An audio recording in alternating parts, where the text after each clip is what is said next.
I'm back. Take the red one. Does it go? Who's next? Nightmare for the lads.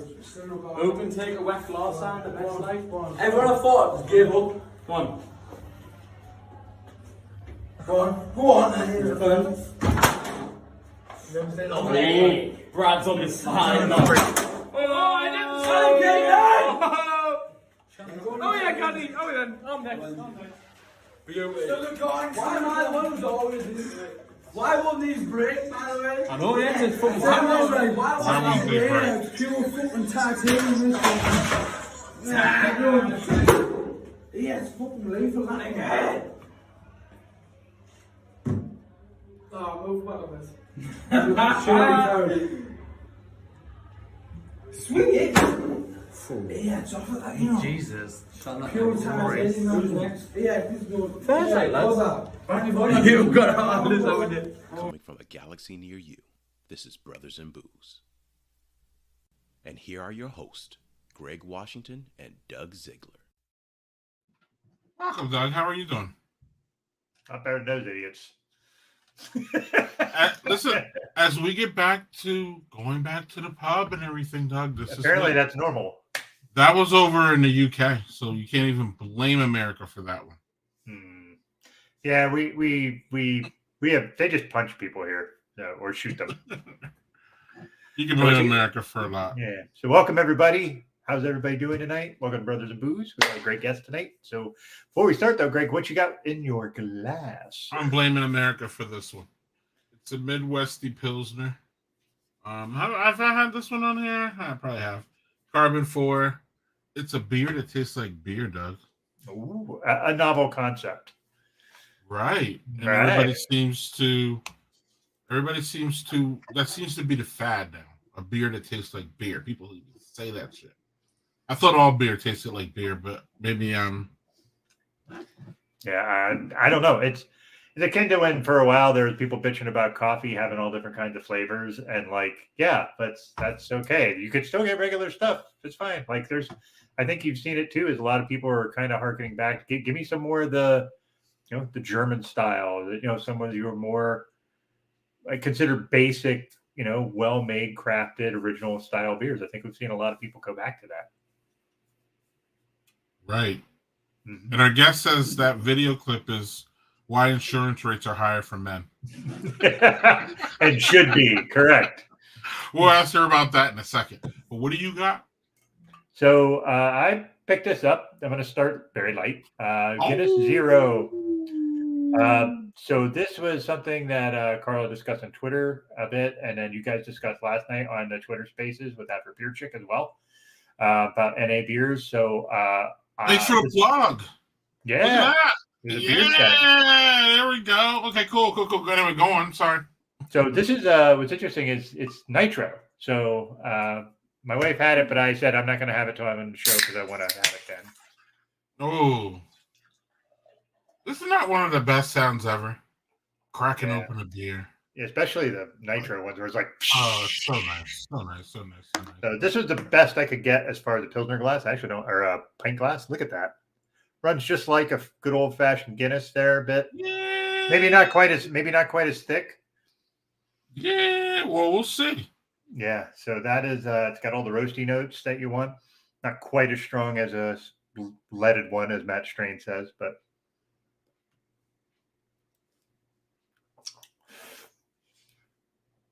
oh, that's good. Yeah, that tastes almost exactly like Guinness, and like you guys were saying on the show last night, like it's people forget Guinness isn't really super thick. It's it's a little thinner than people remember. Although I will say the Americanized version of Guinness versus the one you get over in Ireland. Ireland is better and it's thinner, but it's got much more flavor. And generally speaking, the American one, when I drink the leaded one, I'm like, I can't drink more than two of them because I'm just like, that shit just sits in my stomach. Like something similar like Boddington's. I don't know if you've heard of Boddington's, but yeah. Oh yeah. That is true, Zach. So this is excellent. I mean, it tastes like you're drinking a Guinness. Because it is. Just without the food. But yeah, cheers, everyone. Cheers. Look at that. It's starting really light here, but I think it's going to escalate fast. In fact, it is. It is.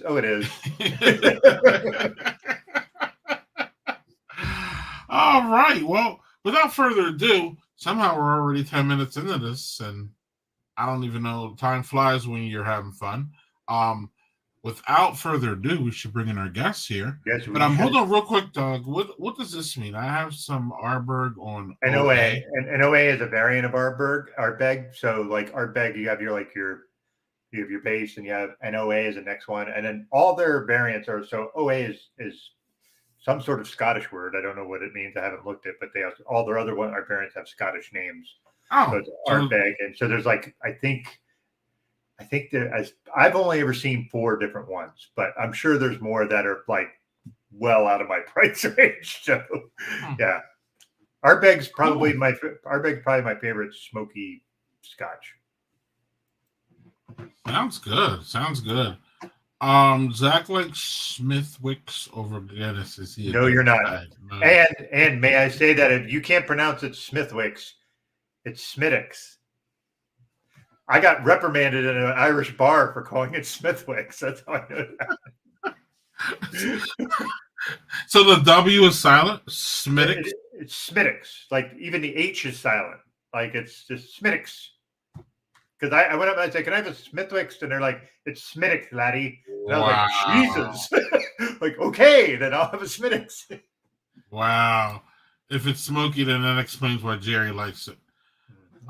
Jeff sounds like someone who's drank beer with Jerry a bunch of times, and I know that to be true. Yeah, I was gonna say it's Smittix. Then you get Craig. Okay, Smittix. All right. English is fucked up anyway. I'm not even trying to. Doug, I got corrected in an Irish restaurant too. Yep. I've never mispronounced it since. Smittix. Okay. Yep. English is fucked up anyway, so that's another. Yeah, as our guest said in the back room there, we just kind of make up our own shit anyhow. So who cares? Right. Without further ado, it's time to bring our friend on. She is from Maine. She is a beer blogger. I was gonna say former, but I think we'll figure all that out. We'll ask. We'll get that. She's a Twitter Space co-host now. She is Twitter, profound Twitter tweet lady. That's hey. This we make up in English. There we go. All right, I'm gonna say all these things, and then she's gonna get on here and correct me. So, without further ado, it's Carla Lauter, my friend, the one and only. How you doing? I'm putting profound Twitter tweet lady in my bio after this. That's amazing. I'll take it. Excellent. I did something right today, Doug.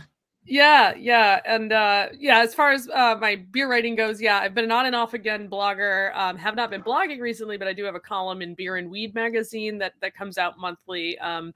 It's a Maine-based publication, but you can get it nationally. You can subscribe to it, but it's covering the beer and the weed industry in a more, for lack of a better word, mature way. So it's not about the 420 culture. It's about this is businesses, and these are major revenue sources for the state of Maine, for example. And there's just a lot going on. But I only write about beer because I don't know anything about weed. So. Yeah. And there's a lot of serious business implications with the weed. Oh yeah, absolutely. Whether they can bank or not is a big thing. All kinds of different things going on with that. New industry. So it's interesting for us. A lot of industries. That's not a new industry. It's just new in the business realm. It's been an industry for a long time. Yeah. And that's what I mean, because a lot of our industries are already baked in as far as being legal, and they have processes. Our, beer has the 3-tier system, which is garbage generally, but we can talk about that if we want. But, there's systems built in, whereas weed, there's no systems built in. It's, you used to call your friend and he used to show up at your house. That's not necessary. And then you would awkwardly share pizza with him. Right. Where you meet him at the school playground, and you be swinging on swings waiting for him to show up. So y'all check out Beer and Weed magazine. Is that online only, Carla? It's print only actually. So Even better. but they'll mail it to you, and it's really pretty, and they have like gorgeous photographs and like really cool stories, and it's a fun mag. But it's super cheap subscription, like it's insanely inexpensive. So it's a fun one, and it's just monthly. So if you want to check that out, go check that out. It'll make you want to come to Portland. I'll tell you that right now, though. Oh, okay. The other Portland. Portland. The Portland. The OG Portland. Okay. Well, don't come at me. Yeah. That Portland, Oregon was named after Portland, Maine. Like, because of it. They liked the name, and they were like, we should name it Portland also. Thinking that would never be confusing. Yeah, that really tripped out my boys one time, because they were like, Portland. Yeah, you were in Portland, weren't you? And I was like, yeah, one of them. And they're like, what? Yeah. I've been to the Oregon one. I have not been to the Maine one. I want to get to the Maine one. So while we have to make a Maine beer trip. While we're there, Doug, I'm just going to pass it to y'all, because Doug's been a couple times to Maine. It's his favorite place, one of his favorite places to go. I don't want to speak for him. He can speak for himself. So, Doug, do you have any Maine-oriented questions? I actually do. But so basically, it's like last time. Oh, go ahead, Greg. Sorry. If you I'm sorry. Yeah. We continue to do this wrong, Doug, and I don't know where the fuck we have gone. Sorry for my language, Carla. I know you cuss, but I know you don't care. But Doug, we have lost our fucking way here. Carla's like the sixth guest that we have not asked what she's drinking. What's in your glass? Thank you. Ridiculous, Doug. Right. What is? So this is a Sebago Brewing Company beer, and it is haze forward. So it's a hazy beer, but what I love about it is that it tastes kind of more of those West Coast IPA hops, but it's in a hazy kind of format. I really dig it. Sebago opened in like the mid 90s in Maine, and it's kind of like the most underrated brewery in the state, in my opinion. Because everybody talks about the New Kids and Bissell's and Allagashes and whatever, but like this is in my Sebago in general is in my fridge all the damn time. Like it's just one of my go-tos, in whatever pack it is. We bought a 12-pack variety pack. It was awesome. So, but I have a Sierra Nevada glass here that I might pour it into, but I didn't want to put it in there and be confusing before you asked me what it was. So I'm gonna put it in the glass. But yeah, it's great local beer, fantastic, and just easy, and it's in that 12-ounce can, which I like. The tall boys are too much for me. Like this is as much beer as I want, and this is as much beer as I can drink before I talk too much, and then that last inch is warm. So like I hate that last inch of like leftover beer before I can get another beer. So 12-ounce cans all the way for me. Yes, Rising Tide kicks butt too. I was at Rising Tide on Wednesday for trivia, and it was a good time, very good time. Oh, beer trivia is back. Yeah. So how was that in the new? Now that we're lifting mandates and all that shit. I have to say, it felt pretty normal, like pre-pandemic normal. Weirdly, it was. Oddly, the trivia is usually in this separate room that they have for events, but they had an event in it, so they put us in the actual bar. So the seating arrangements for trivia was a little pain in the butt. But other than that, like it was, the masks are optional everywhere. Sometimes they basically say they recommend it, and sometimes their staff at these breweries are totally masked. But in general, most of the people at the trivia night were not wearing masks of any kind, and we were just all sitting around and chatting, and it felt really nice to just see friends again and just be in a room full of people. It was partially open to the air, that type of thing, but honestly it felt really good, and I'm glad that we're getting there. And I know that that's not accessible for everybody, to be able to go out when everybody is unmasked, so that's a concern. But they're still all doing the takeout beer, the curbside pickup type of thing, as well as this. So they're not like completely abandoning, at least the places that I've been, they're not completely abandoning the non-contact stuff. But yeah, I've been out a few times now, and it's been enjoyable. But also our weather has been cold and crap. So they've been like nice, like medium crowds. I feel like, I don't know what it's going to be like in like June.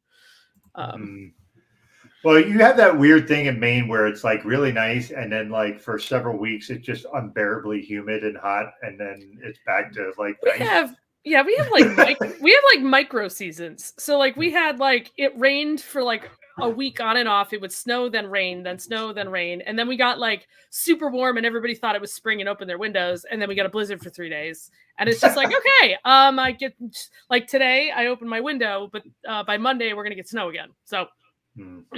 But out in general, though, our summer is really nice. Like we don't get that streak of humid days is like usually limited to like 1 week, and then the whole rest of the summer we just enjoy the ever living. And that's usually the week we vacation up there. So yeah, yeah, I'm sure. Yeah. Just jump in a lake; it'll be fun. Yeah.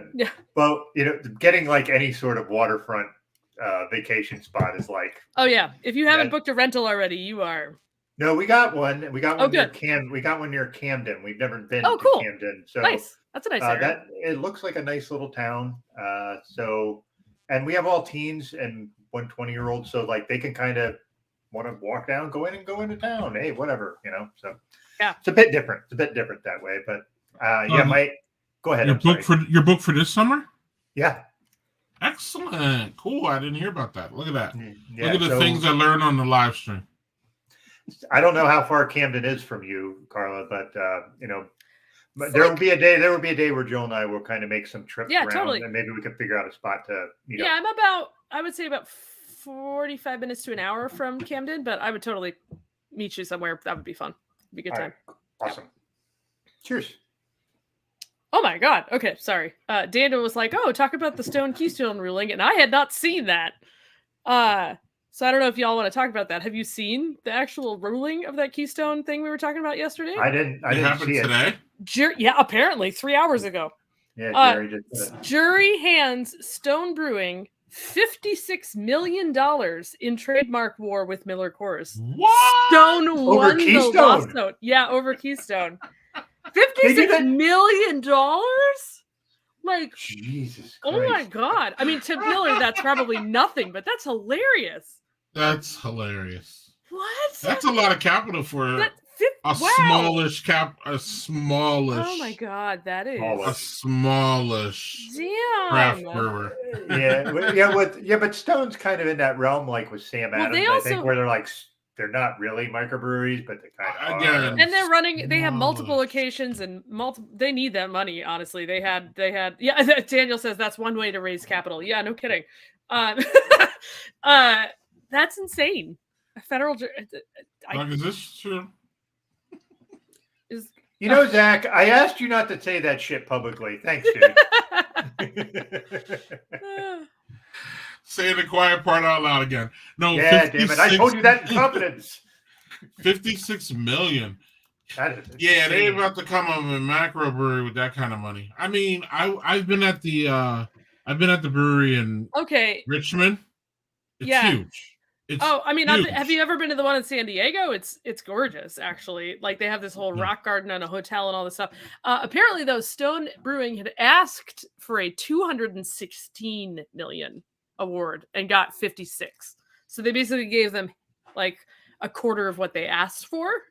But still, $56 million is. I mean, if somebody wants to deposit that in my account, I'm okay with that. That's nuts. Wow. Stone Light. Okay.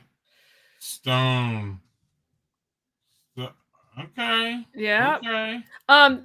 So one of the commenters in here, Jerry, put in a quote that originally shocked me too until I thought about something, which was the Brendan Pelferman, sorry if I mispronounced the name, has been tweeting about this trial because he's a lawyer and he knows things. And he pulled out of the court documents that Keystone said that more than half of Keystone Light customers are not working. 25% of its customers make less than $30,000 a year. And I was like, oh, you're admitting that you're basically the beer of the unemployed. But then I realized this is also about young people in college, right? Because if you're in college and of age, you're not drinking, fancy pants, $20 a six pack craft beer. You are drinking, Keystone Light or some variation of macro terribleness. They had, I can't remember which ice we had maybe Keystone Ice, something ice was the Was one it of was our it of was our. it was it Natty Ice? No, 'Cause it wasn't Natty Natty is Ice terrible. at UNH. It was something else, and it was vile. So I think I may have blocked it out of my brain unintentionally. Remember, and there was Molson Ice. Yep. Molson I Ice. wish I could remember what it was. Oh, Stone also makes good hot sauces too. ooh, Huh, I didn't know that.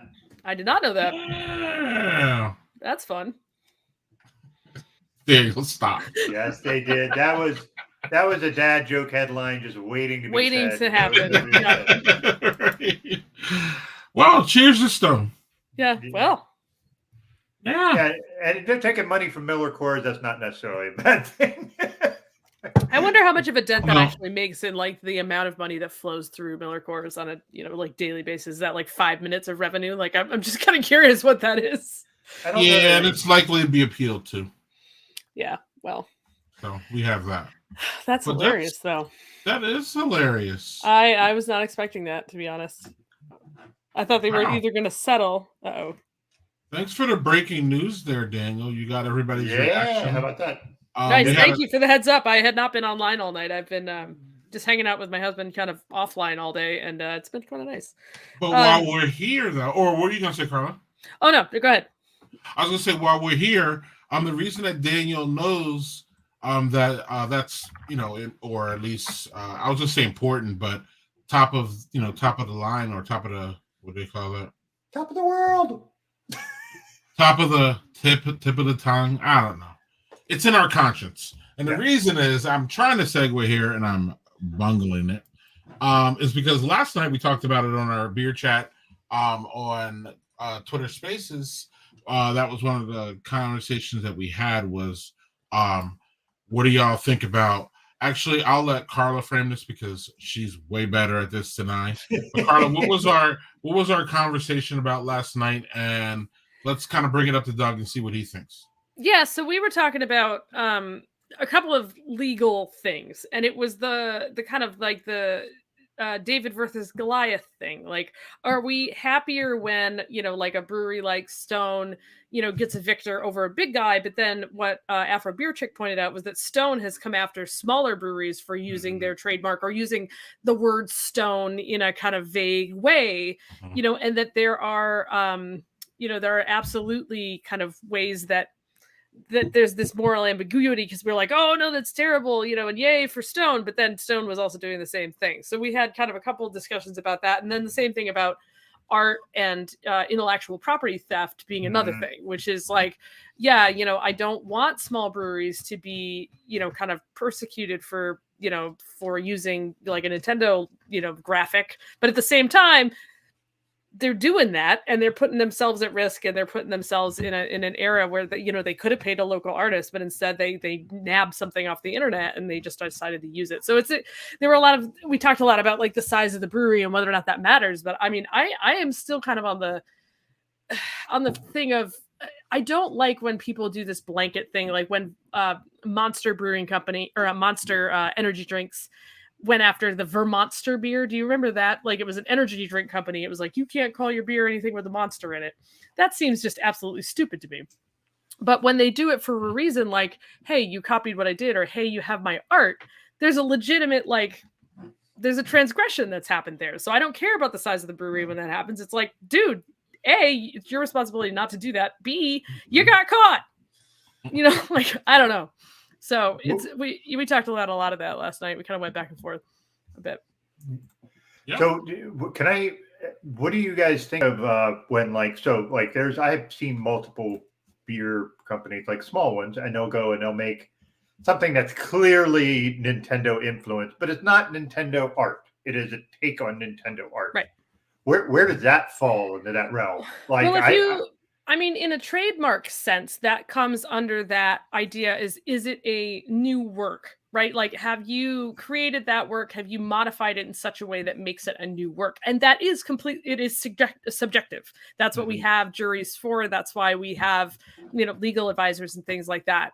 But I think a lot of these breweries are towing the line in the wrong direction. Like it's too close to their intellectual property. Even if it's not the physical graphic that they cut and pasted, they might have a trademark on the name Mario or the things that go with it. And it's not always as clear as, oh, well, I drew my own little guy, but it's exactly a copy of what they're doing. So like there are definitely ambiguities there, but I also think they know that they're taking that risk when they do that. And it's like, and then somebody could find that to be a violation and some people could find that to be fine. And some companies care more about it than others, but I've seen people, and I haven't seen these big companies come down yet, but I've seen beer labels that are knocking off Disney, that are knocking off, Microsoft, that are knocking off. These are big companies who would not bat an eye to ask for $53 million in damages from one stinking beer. So like they need to, I really think people need to pay attention to that and be afraid of that. Yeah. And parody's a thing too. But at the same time, like are you using the character that exists or did you make your own character as a parody of that? You know what I mean? So it's not always cut and dry, and that's why copyright, trademark law is complicated. Yeah. But I still think it's on my little chart that I made forever ago. It's just a bad risk. I wouldn't. All these breweries are hanging by a thread anyway. The last thing you want is somebody to come by and say, "Hey, by the way, I'm suing you for $50,000 for using that image that looks too much like mine." Like you don't need that. Yeah, there is I bought a shirt fucking 15, 16 years ago, and because I'm me, I still have that shirt because I don't get rid of anything. But it said malt whiskey, but it was in the Walt Disney font. Very clearly a ripoff of it, right? And I was at a wine festival, I think, and I said, "Aren't you guys worried about this?" And they're like, "Oh, I hope they sue us. That'll make people pay attention to us and buy our stuff." Like, okay, but like you realize if you take on Disney, you're going to get all that money you get is going to be funded in. Yeah. Right. Yeah. See, like maybe I'm just like more risk averse, but like I don't like it's. I don't know. That scares me. Like I wouldn't want Papa Disney coming after me. Hell no. Mm-mm.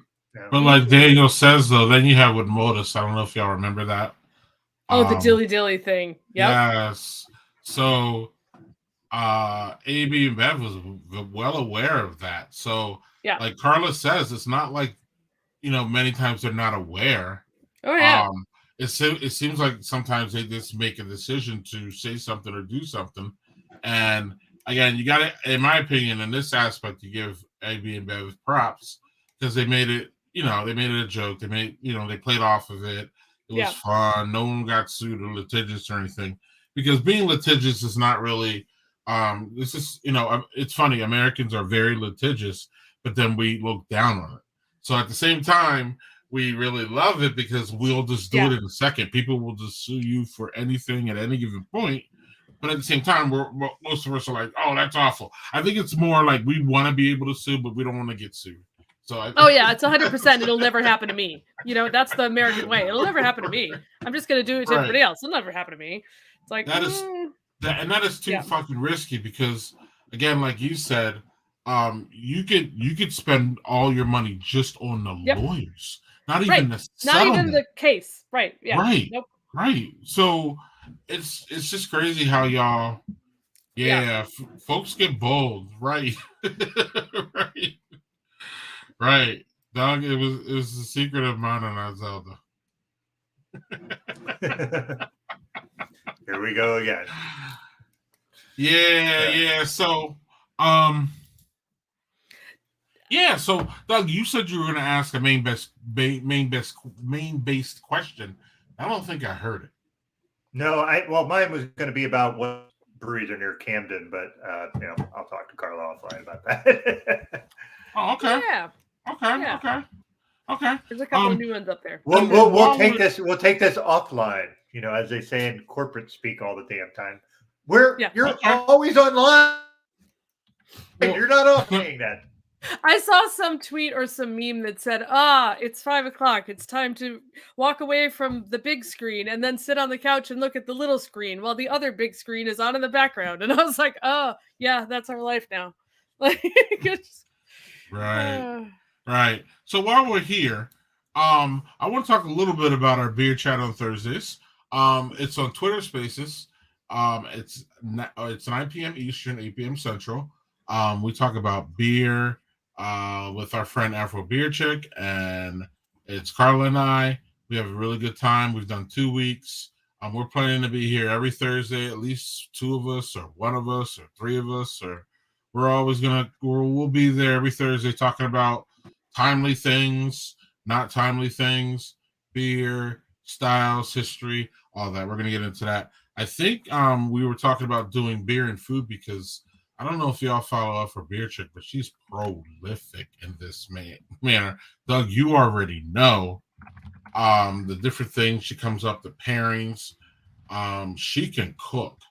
And she's just one person I haven't earned my invite, but I would love an invite to her house to play, to spin records, and just to drink bourbon and just have her make something. So I don't know. I think that's what we're going to talk about next week. I'm not sure, but please feel free to welcome to join us. I saw Daniel there last night. I saw NTX Beer there last night. I saw Doug in and out. So we love it. We think it's fun, and I just want to plug it a little bit more while Carla's here. And I don't know if Carla wants to say anything about it. It's just for me, it's fun because it's a place I get to talk about beer instead of write about beer. So it's kind of cool to actually have a back and forth and to talk about, different opinions and differing opinions. Like Afro Beer Chick and I have totally different opinions on non-alcoholic beer, which is interesting. I did not know that. So it's some kind of fun back and forth there that isn't just me trying to like craft the perfect sentence and hating myself in the middle of the night kind of thing. So it's like, oh, I can talk because Greg invited me and he was like, and I'm like, what's a Twitter space? Oh, we just chat. I'm like chat, like with our mouths, like talking. Oh, I could do that. I could do that all day. Right. So I'm pretty psyched to be a part of that. For sure. Yeah. Cool. And now I fixed my internet too. So this is why I'm so stably connected to you guys this time. So yeah, nice. Excellent. So you're telling me that basically things are back because Maine is in my opinion, politically, y'all all over the place. Yeah, we're a little weird politically. You got big Democratic centers. You got crazy out there places. Yeah. Y'all we've got kind of different things. Your election thing, the way y'all we get ranked choice voting. It's kind of it's all over the place. So my point is that so y'all kind of back to normal as far as at least the brewery and beer scene is, or y'all halfway, or I say depend on where you go, or I think it depends on where you go. I think in Maine, politically, we have a rural versus a urban is a strong term for anywhere in Maine, but like a coastal versus a rural divide in politics. So the further south you go and the further toward the coast you go, you're more Democratic. As you go up into the rural areas, as with a lot of states in the country, the more rural you get, the more Republican you get. And so, but the breweries are all part of this whole coalition. They're trying to get by. They want to do the right thing by the employees. Like everybody did what they were supposed to with like very few exceptions. Like they really did everything they possibly could. They changed laws to make sure that the breweries were going to be able to survive. They did stimulus stuff. They did paycheck protection. We did a lot of things to really like kind of bolster our peeps. And now that the mandates have come down for indoor masking and capacity things, breweries now have gone back to making their own decisions about that. And generally speaking, the coastal ones are more they want to protect their staff, so they've been a little slower to get back to normal. But I would say that most of them now it's optional to mask in, and they're not asking for any kind of proof of vaccination. But the ones that were in the more rural areas, they just immediately went back to just life is normal. We're all going to have a party and have a good time. But I would say that what I do appreciate is that the reason that the breweries are hesitating to release some of those restrictions is all about their employees. And I totally understand that. Like, it's not about them imposing their values on us. It's about, I have employees that I need to keep safe. and here's how how they're comfortable, and here's how we're set up to keep them healthy and safe. And I appreciate that, because that's, that shows kind of, just that small business mentality of like, the people are the core of this entire industry, so we really want to protect them. Any individual customer can come in and out and do what they need to do, but at the end of the day, you got to keep your people safe. So but businesses have varied in their opening, but everywhere I've gone, like in the last 2 weeks, has been kind of the same, in that lot of, nobody's going to tell you to put your mask back on, and you're going to do what you're comfortable with there, but some of their staff may or may not be masks behind the counter, essentially. But there's a lot of good beer going on, and it's coming to spring eventually, I swear. So we'll all be sitting back outside again soon too, because we go outside as soon as it's like 46 degrees. We're like out, because we only get this much summer anyway. So yeah, so we here, upstate New York is, New York is a lot like Maine in the same regard. It's probably the same in Wisconsin, I imagine, Greg, where you have like, where it's the quote unquote urban versus the rural. And like, I get a lot of, I don't want New York City deciding for the rest of us. I'm like, New York City isn't the only city in New York. It's like, Jesus Christ. And most of the people live there. So guess what? You're going to have to do that. That's how it works. So yeah, I noticed that, like, since the mask restrictions have been lifted here, I haven't gone to too many breweries because being high risk, I have to be a little careful about that. So once it's where I can be outside, I'll be much happier because I feel much safer that way. But when I go places, most places I don't see a lot of masks. And now I live in I live not in rural. I'm kind of right between rural and, suburby kind of area. So like, but the problem is there's, my district that I live in is very almost evenly split between Democrat and Republican, but you wouldn't know it going to places because it seems like everybody's just like, all right, cool, and wear masks. And I'm like, yeah, I'm going to wear a mask, and I don't care if you give me funny looks. Fuck off. Yep. Yeah, and I'm still masking in certain situations as well. For grocery store, like kind of more stranger, kind of crowded places. And their ventilation sucks. Oh yeah, absolutely. Yeah. And anywhere where that's the case, where the ventilation's bad, and I know I'm going to be sitting inside in a stale room for a long period of time. But yeah, what I am encouraged by is that, again, like, our state really went out of its way to try to make sure that they protected the livelihoods of the breweries as much as they could. So now we're kind of like okay, little baby, get out of the nest now. It's try to survive this summer. It'll be okay. So it's, but they can't, there's some that are still on the edge of, financial insecurity at breweries. So I'm still got all my fingers crossed that everybody makes it financially through this upcoming year. But yeah. What did you pop open there, Greg? I heard a nice can open over there. Yeah, but let's see here. You caught me.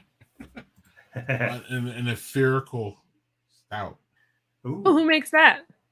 Carbon 4 Brewing Company. Yeah. One of Madison's best. Cool. Barrel aged Riz. That's nice. That's cool. Yeah. Oh, it's only 9.3 for a barrel aged RIS. Usually they're like 11, 12. Yeah. It's a baby RIS for sure. And so here's a question real quick. Doug, you wanted to do your second, and I think yours is an RIS too, isn't it? No, actually mine is because since we're having a Mainer on our show, I picked up granola stout. Oh, nice. To be crunchy. Keep it crunchy. Nice. From Omegang. So this is fun. A stout with basically they have on the back natural flavors and caramel color, cranberry, cocoa nibs, oats, honey, pecan flavor, and vanilla. So 6.5%. So we're going to crack that open and see how that is. Nice. Very cool. Somebody asked in the beer group, since there's so much Russian anti-sentiment going on, are we going to be coming for this this style? Russian Imperial Stout. No. I think it's hilarious that we yanked a bunch like liquor stores independently yanked like Russian vodka off the shelves, and then they all looked at it and realized that, oh, wait, only like 2% of that is actually from Russia. So they were like, oh, all these fake Russian brands that we've been selling forever, they're not from Russia proper. But no, I don't think there's anything happening to that style at all. It's not going to become Freedom Imperial Stout or anything, I'm sure. Freedom fries. Freedom fries. That's what I was referencing. I wasn't sure if I was too old for that. No, you ain't too old for Doug. Go on, Doug. Yeah, that whole vodka thing felt very Freedom Fries-y to me. Yes, too. very Freedom Fries. Like, why are you doing like, that? Okay. Those folks have already bought the liquor. They're selling it. Right. It makes no sense to me. Like, Right. I can understand, for example, like a legitimate thing to do would have been like the importers saying, no, we're not going to import anymore for X period of time. But that's not what happened. It was just like, oh, let's do this for theater. Like, yeah. And that, and we have so many fantastic distilleries, small That craft too. distilleries And if you're a craft make distiller and you can't make vodka. vodka, then there's something wrong with you. Right. So like, Right, so like, exactly. you have alternatives to vodka if you don't want Absolutely. those 2% that are non that are from Russia. Right, and vodka is one of the first things they roll out because obviously bourbon and whiskey take longer. Takes no aging. Yeah. Right, exactly. So they can roll out a nice vodka with a little bit of tin of pomegranate or whatever they're doing. Yeah. Really nice. So yep. Yeah, I just thought it was funny about RIS. Yeah, that is pretty funny. Now, the word imperial, Carla, something that we don't talk about enough. But it's got a little baggage. Yeah, it does have a little baggage, and I would like to see some of us come for that one. Come for imperial. Our friends over at I'm trying to find here we go. So our friends over at Giant Jones, Doug, tomorrow I'll have a barley wine fest. Yeah. Unfortunately, I don't know if I'm going to be able to make it because my designated driver, I believe, is going to be working all day. So I'm not going to a barley wine fest without a designated driver. What about Uber? How far away is it? Right. What about an Uber or something like that?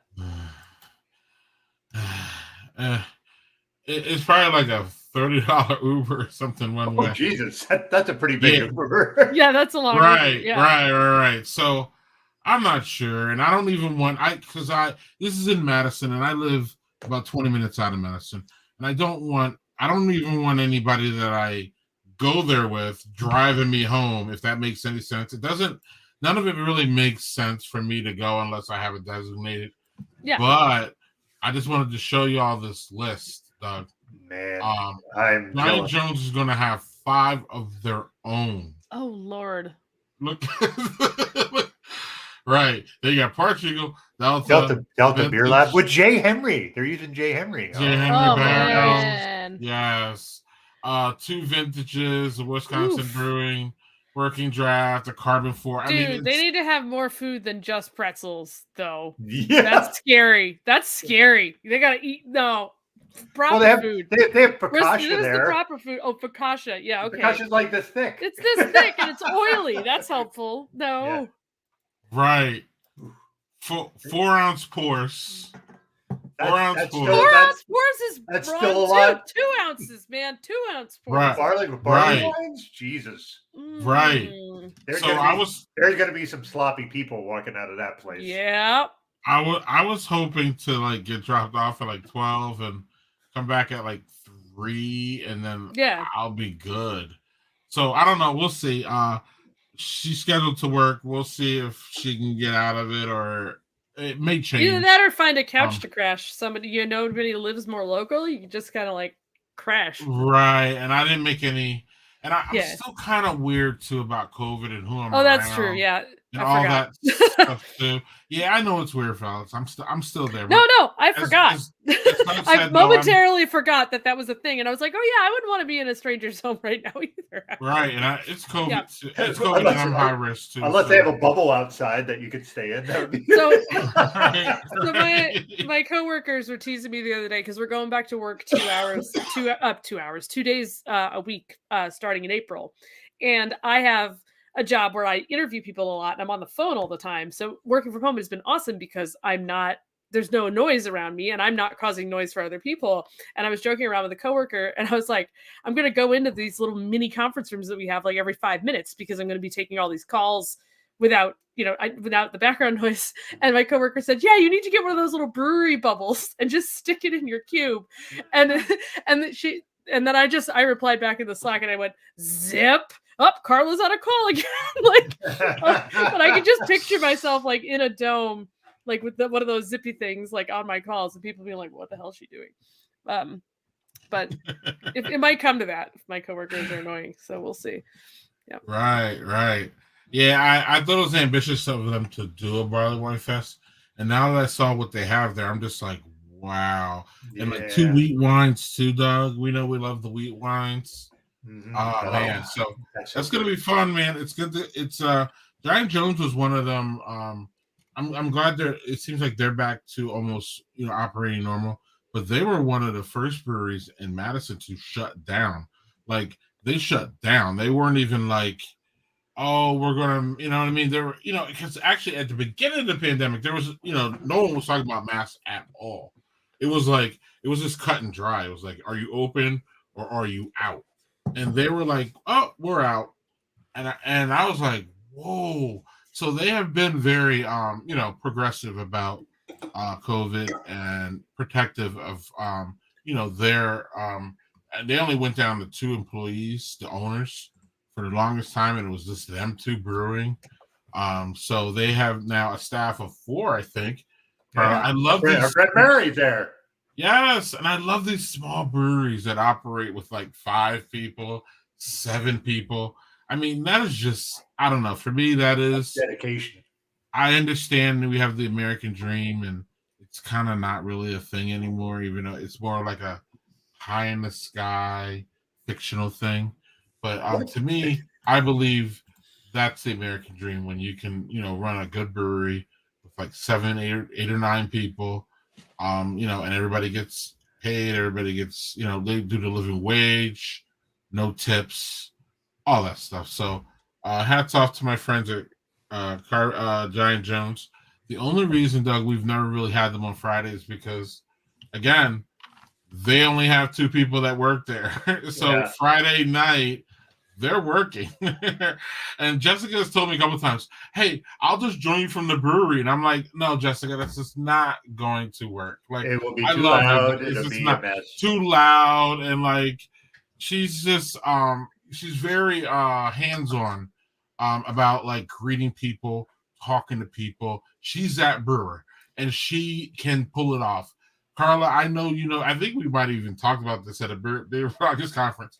Some owners can be behind the bar. Some owners should never, ever, ever, ever, ever, ever, ever, ever, ever be behind the bar. They're not for people. They're not with people. They've been up since 5 o'clock in the morning. They're grumpy. There's just so many things that could go wrong when you have an owner behind the bar. But Jessica pulls that shit off. Yeah. And it's just great. She's just great at it. So she'd be like the exception to the rule. Be like, okay, all right. Like if I was owner or if I was the manager, I would be accepting of her being behind the bar. But like most brewers, nah. Sorry, it ain't happening. It don't work. I don't know if you want to comment on that or not. But that was my little rant about breweries. Like, nah, the brewer or the brewmaster behind the bar. Now, actually, most of the time I prefer the brewmaster like mingling, having a beer maybe, and out in the whole, because everybody loves to talk to the brewmaster. Well, and it's like a different, slinging beers is a different type of pressure, and it's a different type of, you have to have that like customer servicey like hospitality thing. And like some people have that skill and they've developed that skill. Some people have that skill naturally, and some people absolutely do not.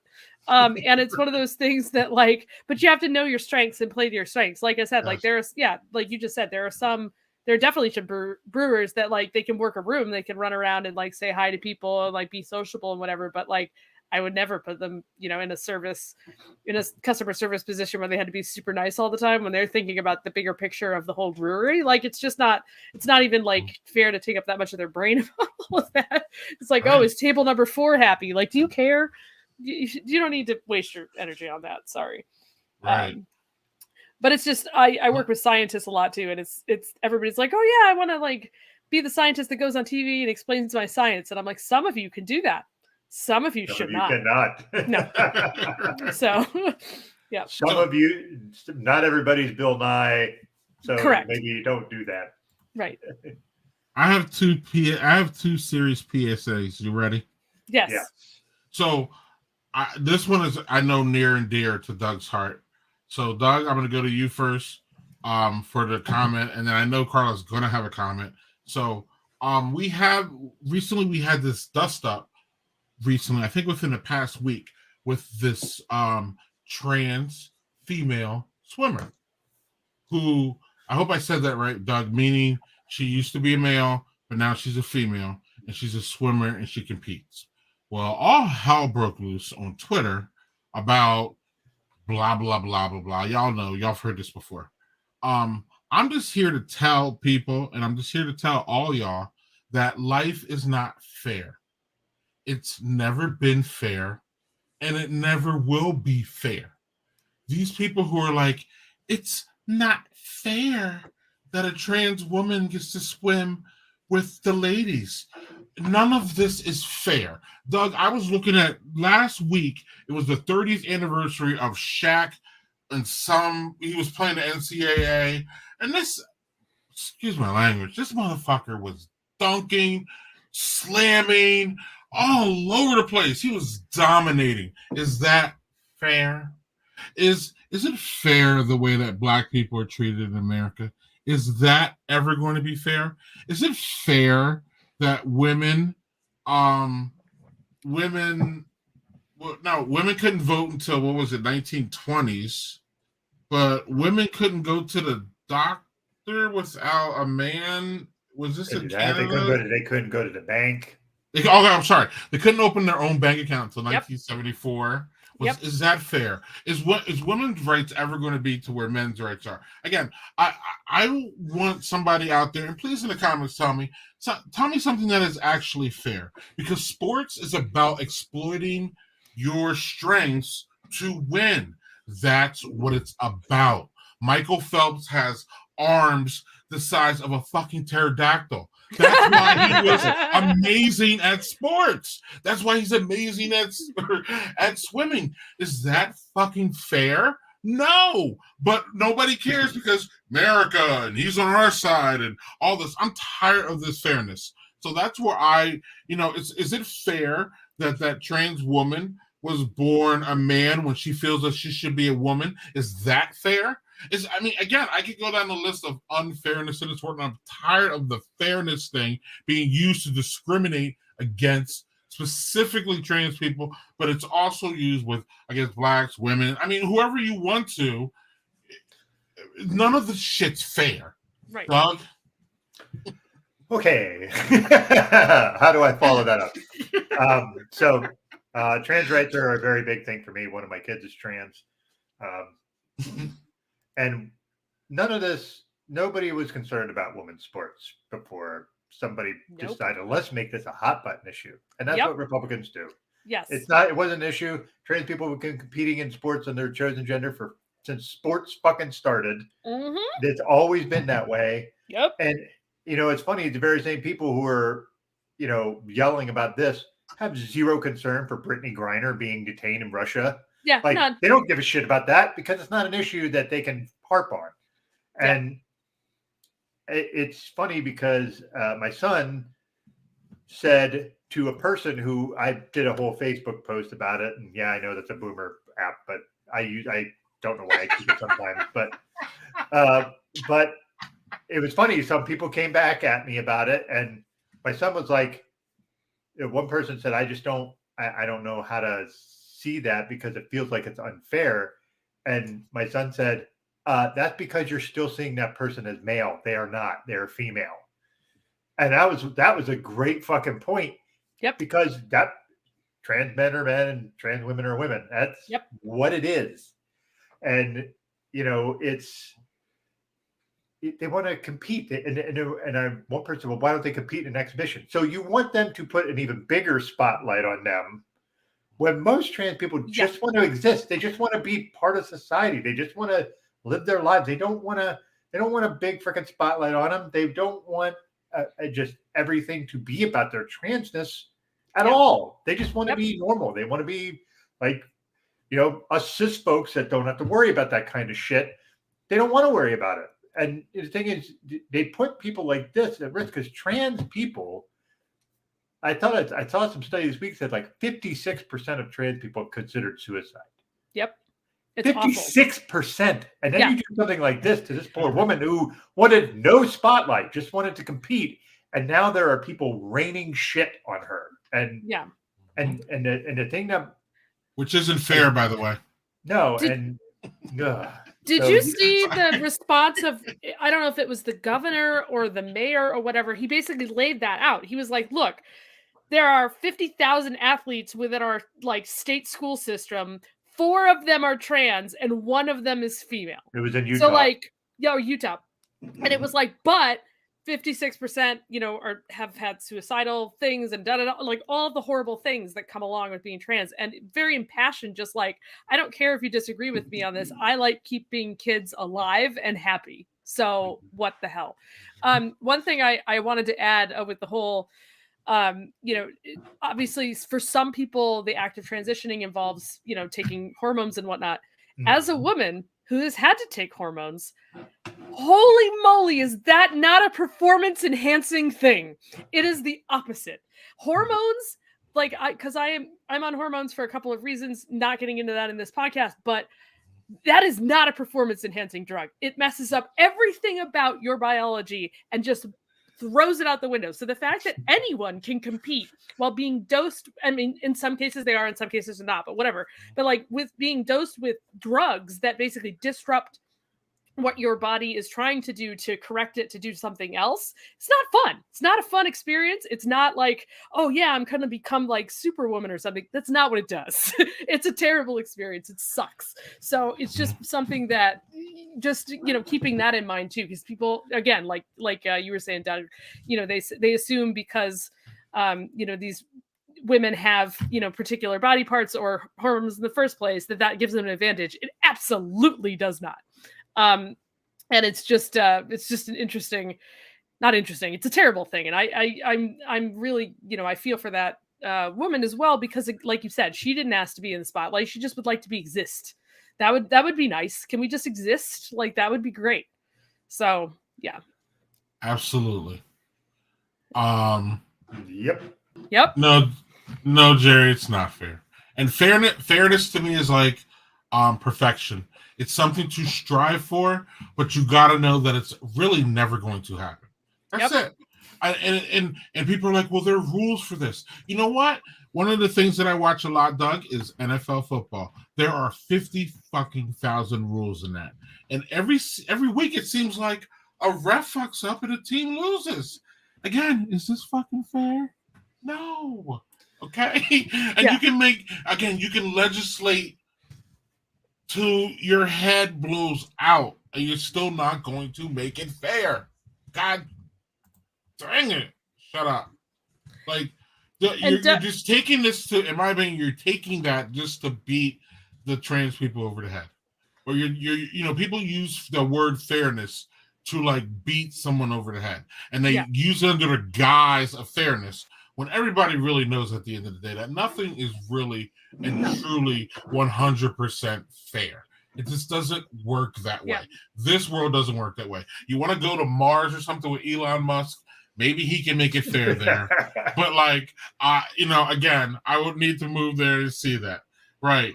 Oh, here we go. Well, don't get me started with the NFL and fairness when it regards to women. Well, we're not going to get you started, Aaron, because we know that we'll be here an hour screaming about the NFL and in a way that they don't really give a shit about women at all. I'm a Browns fan. I lived through the whole. I'm still living through the whole pain. Deshaun Watson, $400 million after what he did allegedly to 22 lost women. I don't really even want to. I mean, we can talk about it. You brought it up. You brought it up, Aaron, so we can talk about it. I really don't know what to say anymore about that. But yeah. What were you gonna say, Carla? I cut you off, or I was didn't just let gonna you- say that Doug had one more point about the trans issues. Yeah. Cool. Yeah, Let's go. So the thing Carlo said about competing in the hormones, that person had to go through. They took 2 years. The NCAA only requires you 1 year. They took 2 years to get to where their hormones were at an acceptable level. The acceptable level for an average woman, not an average woman athlete, an average woman. So they had to go below what an average female athlete would be. So like, there's no advantage there, and these people it's not fair. And these people will do that. Well, it's an advantage. And what I saw, which really made me mad, was people saying shit like, "Well, he couldn't hack it as a guy, so he decided to." Oh, that's bullshit. And I'm like, so that person decided to change everything about themselves, right? Go through hormone treatment, do all these things, have a target on their back every day, get ridiculed and insulted, and have death threats, and like, you think they chose that just so they could, be a little better at a sport with a different gender? It's bullshit, nonsense. It's total bullshit. And if you want to talk about fair, the other thing that really ticks me off, especially in regards to sports, is that the people who are whining about the fairness, right, are usually the entitled kid who's not good enough to do, to win or whatever, right? But they're the ones who legitimately have an advantage. They could enroll their kid in tennis camp since they were 2 years old, and then like kick everybody else's ass in tennis by the time they were 18 because they have $1 million and 10 private tutors to do that. Like, they could have the advantage of that, and they probably do, and they just whine when little Timmy doesn't get his way, because somebody beat them that, going through all the hardship that they had to go through to beat them. Like, it's that whole "it's not fair" is, somebody in the comments said, it only matters when it's unfair against me. Like, it's that entitled attitude that this entire country has. I hate it. Amen. And let me pile on that point here, because these people, again, complaining about the fairness of all this swimming and all this, they're the ones that are like, wait, what's white privilege? Yep. I'm not privileged. I worked so hard. Right. Yeah. Mm-hmm. Right. So their whole idea of fairness is some distorted, crazy. Their whole idea is everything is distorted. What's the phrase where it says to some, when you're the oppressor, equality feels like oppression or something. Yes. So that's a perfect segue to, and then if we have a third beer or a second beer, I do have a third. That's a perfect segue to what I want to say. And we don't have to dwell on this, but I want to make sure that people hear it, because I'm tired of hearing this too. What I'm tired of hearing of is, quote, "I don't see color." Oh God. Yep. I am completely sick and tired of this point. And if you ever see this stream, don't ever say this shit to me ever again. Please. Yep. Thank you. Bite your tongue. I'm tired of it. Because let me explain it to you.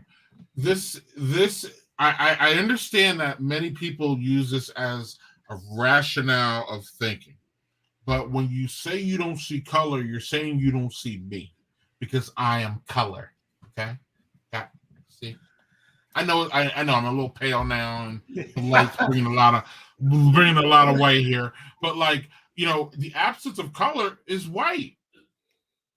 So if you don't, as evidenced by our food, he is fucking. What do you say? As evidenced by our spice level in food. And the way, and the other thing is that when people say that, you can turn back around and say, well, it's nice that you can choose to do that, because you know what I mean. Like, they can choose not to give a shit that you're oppressed. That's fine. They use it as they don't. Thank you. Look at that. He's this is beer delivery. Awesome. I miss your husband. They want to say hi to you. Sunshine. I haven't seen that in a long time. I miss him. Come in here. Show him your glorious, glorious beard. We've had many beers together. Yeah.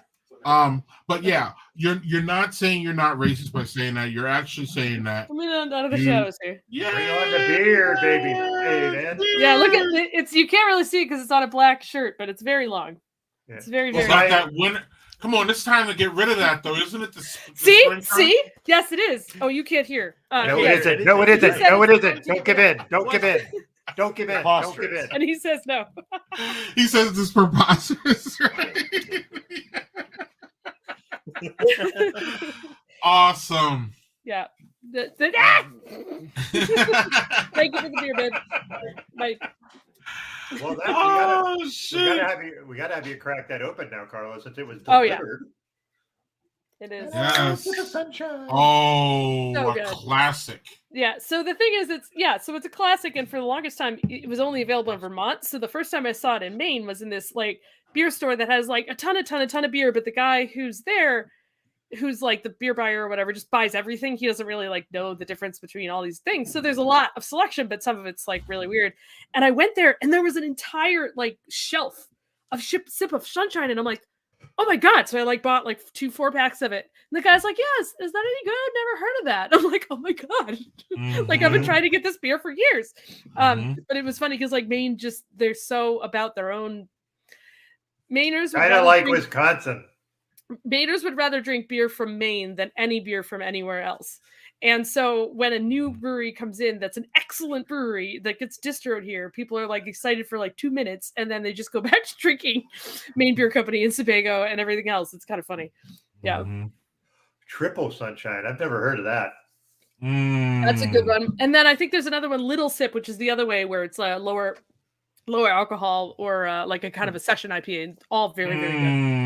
But the reason I like this is my old school West Coast IPA style, though, which like there's so few examples out there anymore.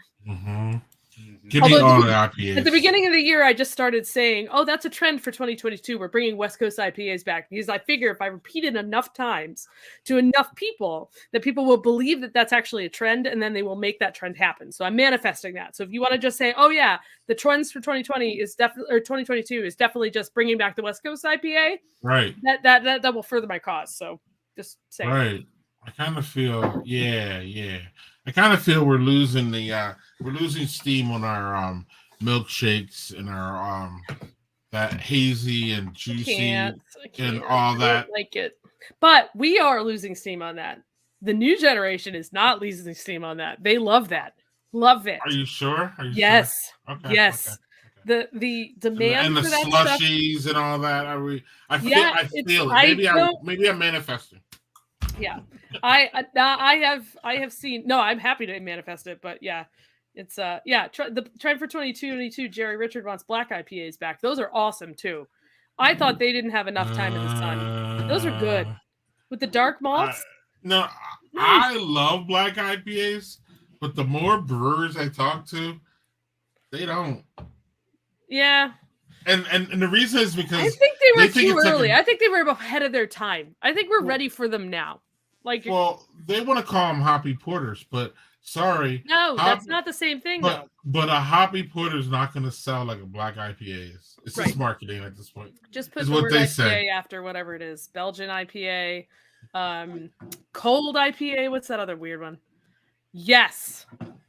I agree with that so much, Daniel. Milkshakes may bring your boys to the yard, but they will not keep them there. Yes. I'm gonna have that fucking song in my head forever. Yeah. I haven't heard that forever. Right, but every time I hear that phrase, it's in my head. Kelly's. Anywho, okay. Let me finish my color rant. Look, you're not being anti-racist by saying you don't see color. You're actually, especially when you say it to a person that might work with your white friends, but it doesn't work with your minority friends. And it may not even work with your white friends because half of white people figure that out and understand that it's way more problematic than it is anything. You need to see color, and you need to treat people of color like you treat your white friends. That's why it's important for you to see color and not say you don't see color. When you say you don't see color, you're basically saying that you don't see me. And if that's what you want to say, then keep saying that shit. But if that's not what you want to say, stop saying that shit. I'm done. If y'all have comments, that's cool. Go on. Yes, I'm being lectury. No, yes, I'm talking down to you. Yeah, I mean, people. Apparently, the thing is, the people need to hear it. I think people need to hear it. So it is what it is. I'm just telling my friends Don't say that shit around me. Mm-mm. Say it around anybody else. I don't want to hear it, and I'm not going to tolerate it. Thank you. Go on, Carla. I'm sorry. No. All good. Can you tell I've had enough of that shit? Yes. Yeah. And but we all have, and we all should have. It's fucking exhausting. It's exhausting. Yeah. It's 100% exhausting. But,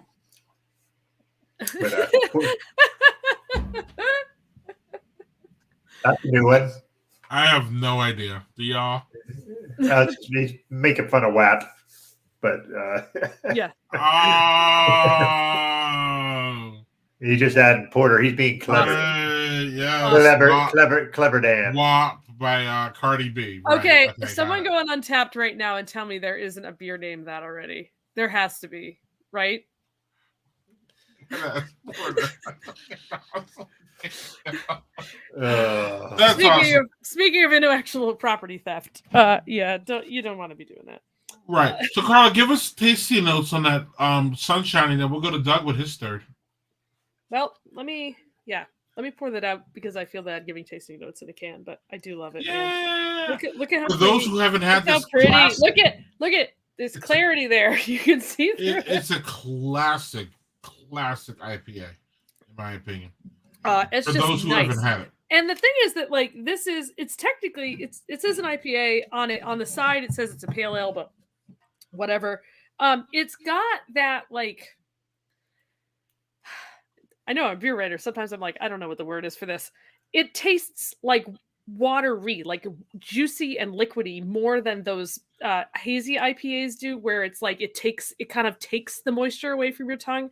This is like you drink it and you feel like you're drinking liquid, and it comes with this really nice bitterness, but this one leans in the pineapple realm, like it leans in the tropical kind of flavors, but I just like that it doesn't have that stupid whatever that hop burn is that some of these hazy IPAs do. I just can't.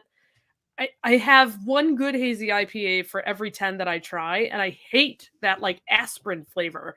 And the fact that I can drink something that not only can my glass is kind of dirty, but you can see through it. Versus, of course, there is, but you can see through it. But also just that there's a clarity of flavor there too. It's not muddy. It's not. I love it. It's just really good. If you've not had Sip of Sunshine, you should go try some because it is one of those beers that's like the archetype for that type of beer. It's just a pleasure every time I have it. I'm like that with Sierra Nevada too. Like I'm a big fan of Sierra Nevada's pale ale. That one is much more on the bittery, piney side of things, but same ideal. It's like that is the quintessential. Like that is what I want when I want an IPA. Excellent, Doug. So I'm actually not drinking a beer next. This is Piggyback Barrel Age Rye Smash from Whistle Pig. It's basically aged in Whistle Pig barrels. Oh, cool. So it's fresh ginger Rye wine. Smash? Yeah. So what's a Rye Smash? Right. So it's basically like there's Bourbon Smash. This is just. I don't know what that is. Right. So it's a cocktail you make, but okay. has ginger. So it's a has ginger and premixed lime in it. cocktail. Okay, Yeah, all right, cool. Oh, neat. Basically. Very cool. So yeah, there's a couple breweries that are distilleries near us that are starting to can their pre-made cocktails, and they can be really fun. Yes. This Maine Craft Distilling has one, and it's a blue shine lemonade, so it's like a blueberry lemonade and whatever the liquor is, and it's dangerously easy to drink. Like it's really you bring it to a picnic, and you're just like, oh, I'm good now. Nice, that looks gorgeous. Yes, it does. It is so gingery and limey on the nose. It really smells delicious. I love ginger. Love it. I wonder if the head dissipates super fast. Dissipates. I want to know if it has that ginger snap that I look for and love. Oh yeah. So this is it's fairly sweet and tart, but it's like 8% ABV, so one can will do you. But really crisp. You'd really like the ginger notes. The lime's in there too. It could use maybe a wee bit more ginger, maybe. But this is like very, very, very drinkable. So which at 8%, that's very, very, very dangerous. You get them in 4 packs. They have, I think, 3 other varieties I saw, like a raspberry one, and like a raspberry lemonade kind of one, and they're all aged in whistle pig barrels. So Oh, cool. I don't really get much of the on the very end of the the aftertaste. You get a little bit of bourbon flavor, but otherwise, I don't get a lot of bourbon flavor out of it, or That's even fun. even on the nose. So That's awesome. You're a smart ass, Aaron. I married a ginger, so Ginger snaps are fantastic. Yeah, they are. But they also have that snap that I'm looking for, Jerry. Especially when I see anything that has ginger, I'm looking for that snap. Unless it's a beer, and then I think that's just too much for not a ginger beer. I'm talking about like a beer. Yeah, with ginger in it. It's Right. hard to balance ginger in a beer. It can very easily be too strong, and it can very easily be too subtle. But I've had a few that are just really, really good. They like hit that spot right, but very few of them are mass produced. It's always like a one-off where they're like, "Oh, we're gonna do a collab. Let's throw some ginger in it." But yeah, the ginger snap cookies, yeah, they're fun. Oh yeah. So we have to address this before we go.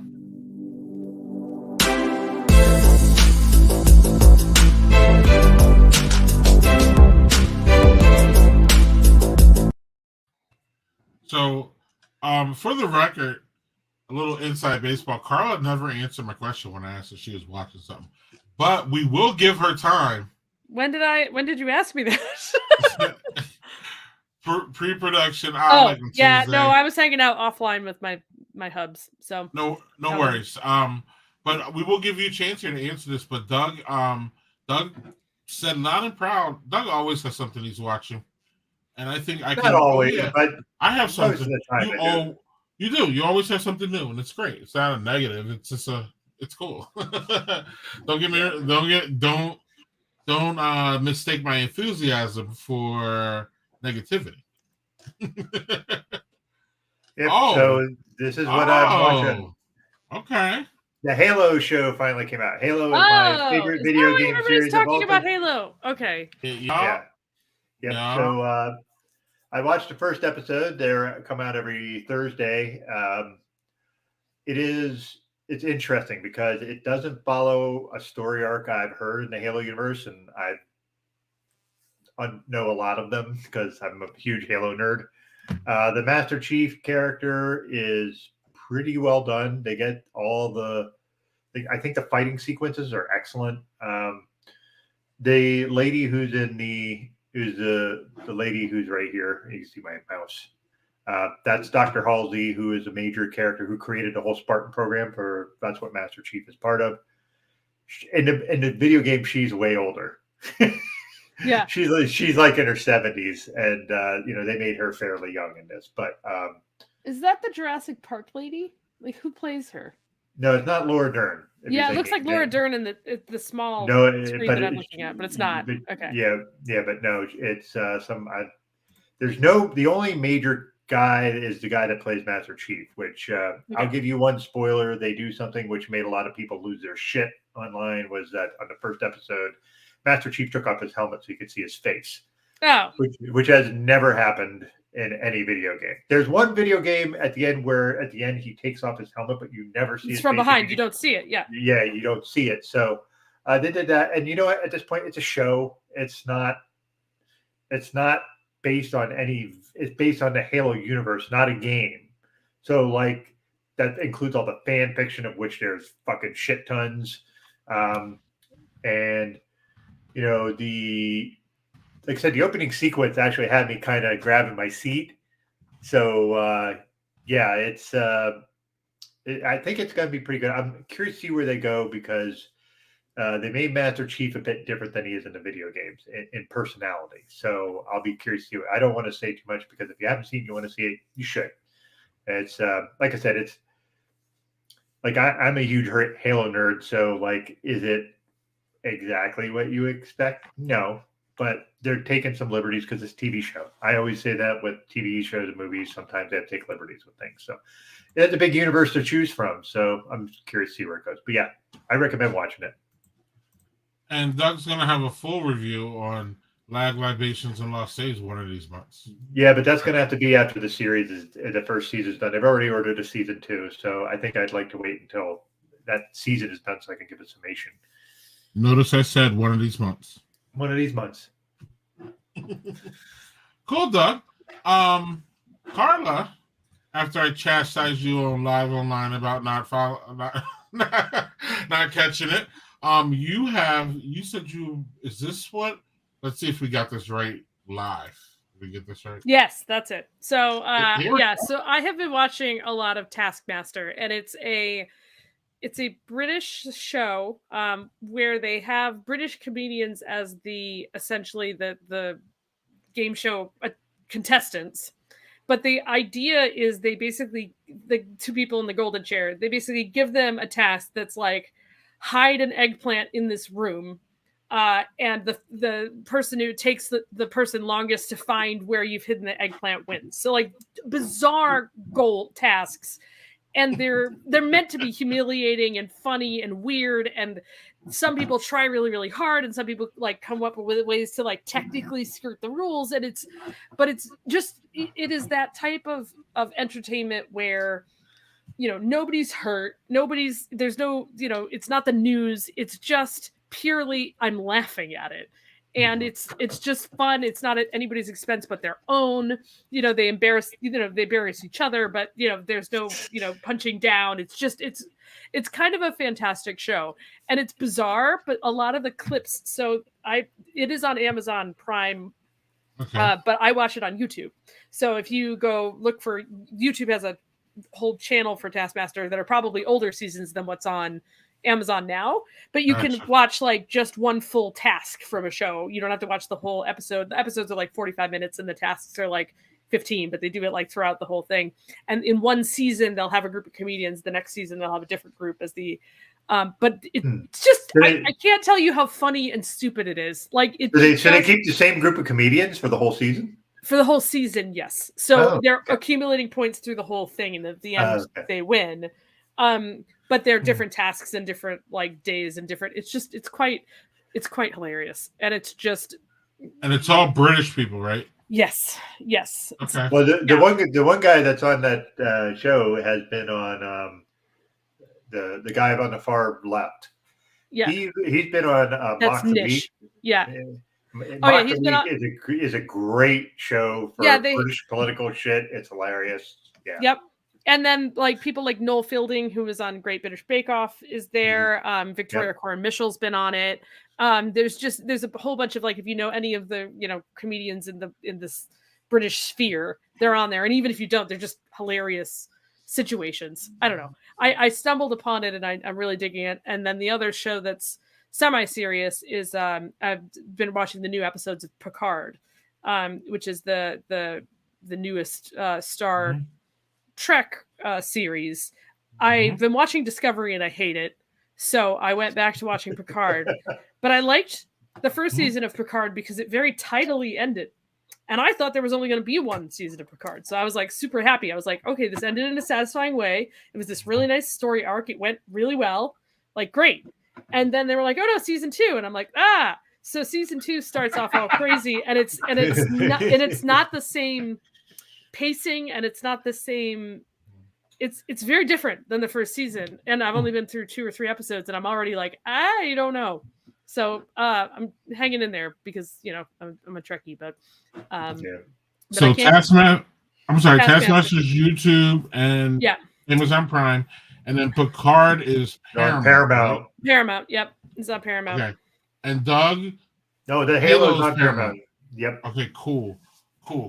Just so everybody knows, and they can check those out. Carla, we've talked extensively. We talked a lot here on the stream about when do you watch shows? How do you watch shows? Do you binge them? What do you feel about when they go extra seasons? Do you like that? Do you think shit goes long? All that. So I'm real quick before we get back to that. I am my entry on this is this freaking craziness. Ozark. Why do you laugh, Doug? It's a organized crime show, which means I'll never watch it, but go ahead. Okay. Or Ozark. I don't know. Maybe I'm drawn to these things. I don't know. This is another. I haven't seen Millions of people are. But Doug, this is another show that I watched 20 minutes of it. I was like, what the fuck is this?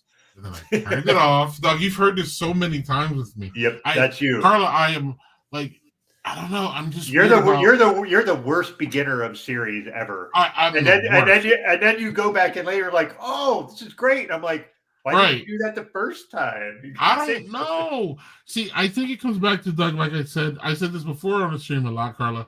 Most people I meet that I really, really get along with, I fucking hate you the first time I meet you. So, like, it's just your philosophy on all life. It's not about streaming. Right. Maybe that's what it is. I have to hate you before I love Right, you. or something. I don't know. But I just look at people skeptical, I guess. And I look at, like, you have to, like, entertain my ass the first 20 minutes. Or for some reason, I have this, I don't know, it's weird. You know how people say I'm an introvert, outrovert? Like, it's kind of like I'm a person who needs, I have a short attention span. So if you don't grab me in that first 10 minutes, then I just can't grab you. But then what I'll do is I'm like, I guess in my head it goes, motherfucker, you didn't really give that a chance. Or you didn't give that person a chance. Or you didn't really, you know what I mean, in my head. So then I go back and then I think I almost give people like, and overcompensate. Like then I'm like, all right, I'm gonna watch like 3 episodes of this shit now. And then as Doug, I will watch like 7 in a row after I've rejected it. For like a week, then I'll like jump all the way in, and that's what's happened with Ozark. I hated it when I first started watching it, and then all of a sudden it just caught me, and now I'm like 5 in, and I'm like, I almost like I want to get off of here right now, and I just stopped in the middle of one, and I'm just like, they just got me. But it's about money laundering, which I know really nothing about, and people, when you say money laundering, I don't think really people understand the lengths that people go to launder money and the process that it takes to do all that. And it's just crazy. But he's laundering money with a Mexican, Mexican cartel, and then his he got his whole family involved, and they all know it. And it's just a fucking mess, and it's great. So Ozark, I'm only on season 1. I think season 4 is wrapping up. Or season 5 is wrapping up here soon. But is this another good one from Netflix? If that's your angle, it's clearly not Doug's, but it clearly is mine. Yeah. So then we'll just run with that shit. Doug's more of a sci-fi guy. Yeah, I like the sci-fi. Less of that, but like some of the sci-fi can grab me, but like it's just weird. I don't know. Yeah, and it's funny because you said that whole like, oh, I think I have to hate it first. My thing is that when everyone is watching something, I'm like automatically suspicious. That's and me. I go, I'm not watching that because I'm like, oh, okay, if all you idiots like it, then so when it's the thing that everyone is watching, I'm always watching that. I'm always watching that like a year later going, oh, wow, this is really good. Shit, I should have been watching this with everybody else. And everybody's like, you should have. I did that with Breaking Bad. I did that with The Handmaid's Tale. I did it with like Hannibal and like a bunch of the other ones where everybody was talking about it at the same time. And I was like, I'm not watching that. And now I'm like, yeah, I should probably get around to. But then I love them when I do it. I've still, though, to this day, never seen a single episode of Game of Thrones. Not a single one. Just because I was like, nope, everyone loves this. I'm gonna do this. I'm gonna do this at some point, though. Yeah, it's a lot. Yeah, I will say it is extraordinarily well done. No, yeah, and I've heard that, and it's the same thing. Like, yeah. But I'm gonna say lots of really hard stuff to watch. Yeah, that's the other thing I heard, and I was a little like, but then I watched the whole of The Handmaid's Tale, which was horrifying.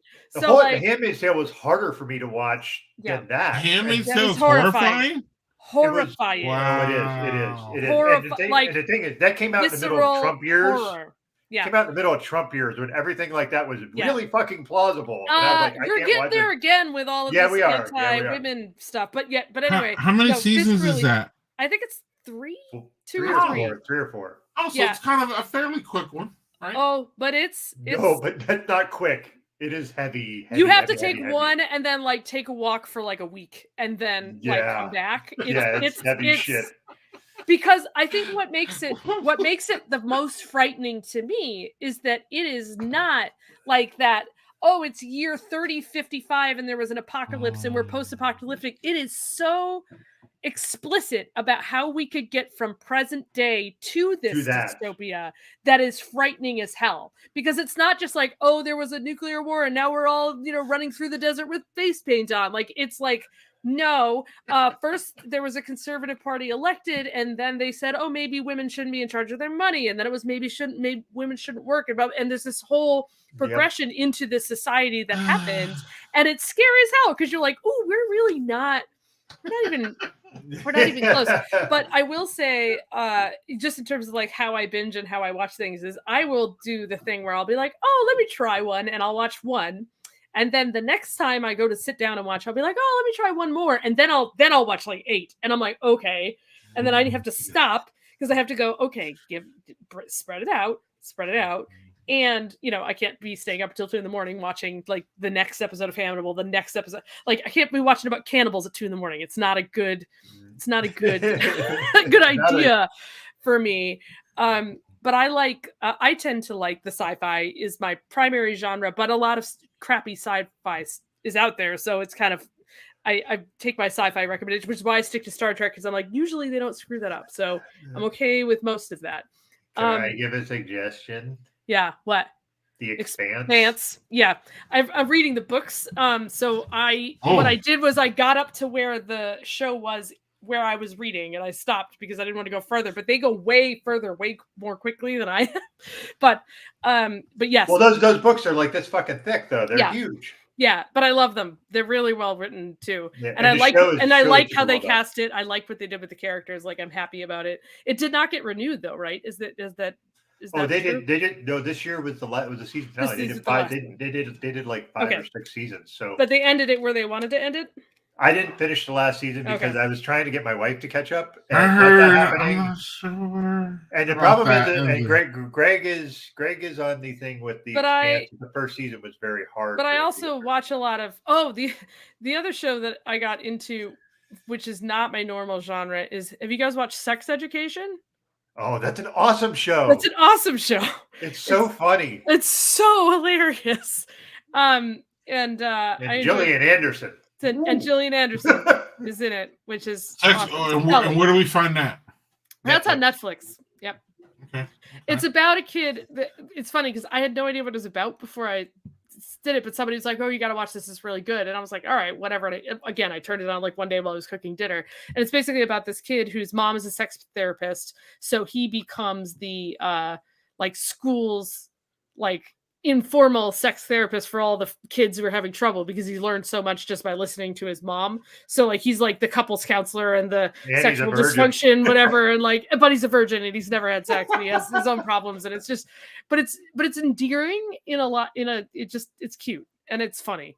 It's very funny. Yeah. The Expanse is very good. Expanse is awesome. Was the last, and then I started to watch Yellowstone, and then I was like, a bunch of angry white dudes. I was like, I'm not into it. I tried, and I was like, I just don't care about any of you. You're all too rich, and I just want you to go away. Like, I don't know if that's normal or not, but I was just like, I don't really need to hear like rich people and their farm problems. Like, I can't. It's that's 20 minutes now.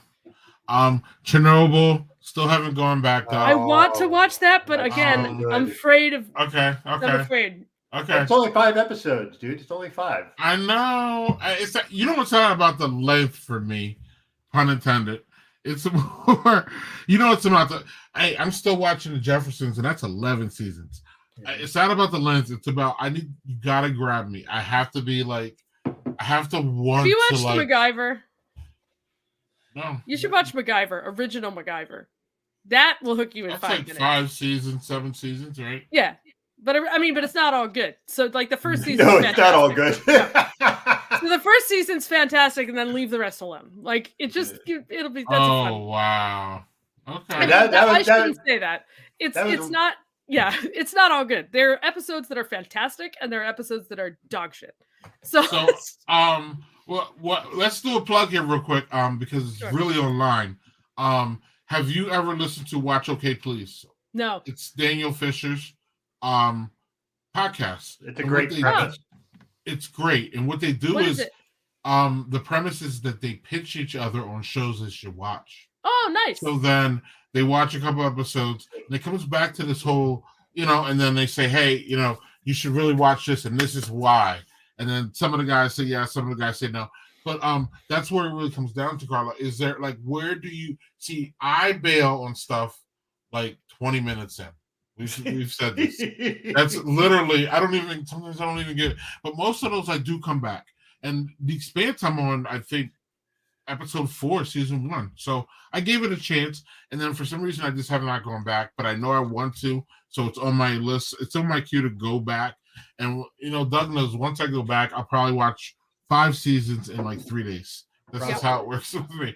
But is there, do you have, okay, so you just said Yellowstone is one.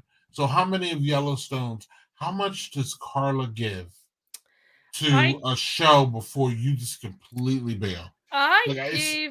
Usually I will give it 2 episodes, because the first episode can be a lot of just like background setting shit up. Like, I give the first episode a pass. Like, I give the breweries the first round a pass. Like, if you give me a flight the first day that you're open that's not great, I can forgive that. But if the next time I come back, you might have issues. Right. And if I don't give a shit about anybody in the characters by the end of the second episode, then I'm going to have a hard time with the show. Even if it's just a curiosity of like, oh, I wonder what happens to that guy, then that'll propel me to the next episode. But if it's like 2 episodes in, and what I viewed Yellowstone as, and I'm sure it's cinematically it's beautiful, and they have all these actors and Kevin Costner or whatever, I didn't care or want any of those people to succeed. So I was just like, and it's one of those, but it's like one of the premises of the show is that there's nobody who's the good guy and nobody who's the bad guy in the whole thing. But I still, all I saw was just a bunch of assholes, and I was like, yeah, I'm good. I don't. Another good show that I watched though that is really awesome is called. Have you guys seen The Res? What's it called? Res. The Res. It's about. I've heard of it. It's about. Yeah, it's about indigenous folks, and they're basically it's a group of indigenous teenagers, and they're running around doing stuff and being stupid, and it's funny and it's touching and it's cute and it's great, but it also is just like so from their perspective of their culture that it's awesome just to have a totally different perspective there, but it's so well done. Where's that found? Let me see. I think it's Netflix actually. I thought it was Hulu. What's it called? Maybe it's not called The Res. Hold on. And then I'm sorry, it's Res Dogs or something. Res Dogs. Reservation Dogs. Sorry. Yes. And it's on Hulu, so I was wrong on all the accounts. It was a while ago. And I'd never seen a minute of that show, and I figured that out. What the fuck is wrong with me? Why do I know that? Do you have Hulu? Yeah. Yeah. I rarely watch stuff on that, but we have kids in our house who love anime, and that has a boatload of anime to watch. So. Yeah. But I'll give it at least 2 episodes, unless there's something like super obnoxious about a show, like in the first, like if the main character has like a voice that I cannot stand, then I'll bail. But like most of the time, I'm pretty forgiving because I'm usually also doing a slight multitask when I watch TV too. So like I'm still on Twitter, I'm still checking things, so it's not like I've wasted my like 100% energy on an episode that's like not great. But I usually give it to 2 before I kill it. Excellent. Yeah. But then there's shows like, for example, Parks and Recreation does not get good until the second season. So like, if you can get through the first season of Parks and Rec, it's a fabulous show. Because they find their chemistry like day 1 of season 2. And ditto with. I would never make it. I mean, you could almost start it at season 2 and you'd be fine. Oh, okay. That's one of those. All right. Real quick, let's talk about something different.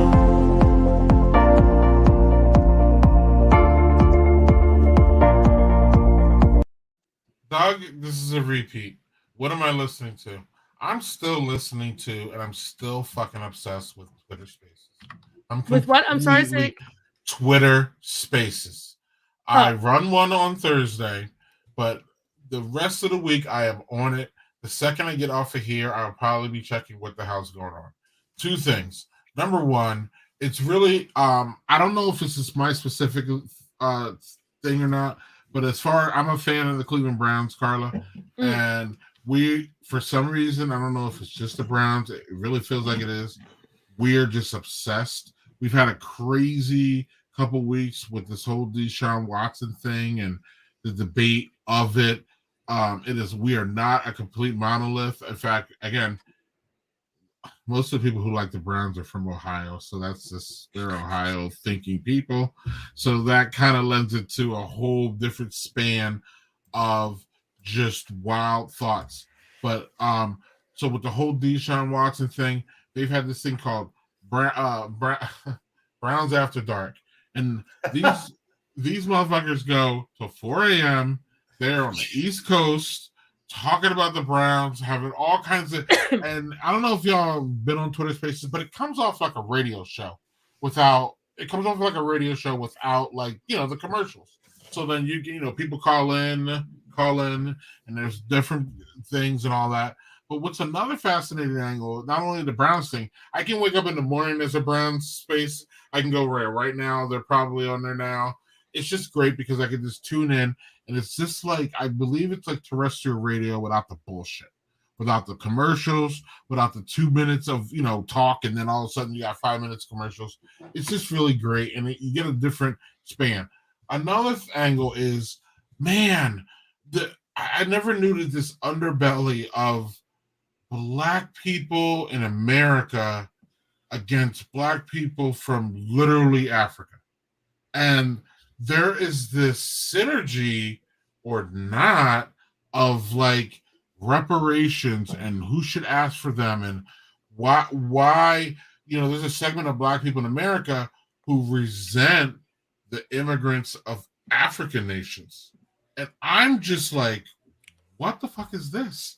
So I go on here and these people are going at it, Carla. Shit. Screaming, hollering, and like, with all due respect, in the white spaces, generally speaking, white people are more fast to cut you off. Like, if you disagree with white people, they're like, no, we're done. They'll just block you. Black people sit there and argue with you for hours. We'll just argue, and we don't care. And we're like, bring more. And it's just this big argument. And I just sit and laugh because sometimes it's like tragic because this is why sometimes Black people can't have good shit, I believe. And it's I'm Black, so I could say that. It's because sometimes there's just so much infighting.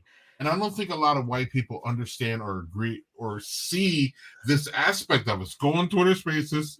One of the things is if you go to my not Daddy Porter thing, you go to my personal Twitter, and if you click on my thing, you can see what beer space or what Twitter space I'm in, because I usually just hang out there. I'm on Daddy Porter, but when I'm on Daddy Porter, it's all about beer, and I go to the beer spaces. But in Greg A. Washington, I go to these crazy Black spaces that go again all night because people in Africa are up early or later. I can't figure it out. But people stay on these spaces. They argue a lot. There's a lot of infighting, and I just learned a lot about the culture of Black people, not only here but in Africa, and how the perception of them to us here in America is. And it just, we all have the same problems, which is white supremacy and people discriminating against us and us being behind the ball a lot. But at the same time, we're in here fighting like cats and dogs all day long, pretty much every day. And now people have realized who each other is in Twitter spaces, and then they jump from different Twitter spaces. It's a fucking mess, Doug. Wow. It's like it's fucking crazy. But it's almost like that train wreck that you like, you know what I mean, that you engage in. And you can't look away.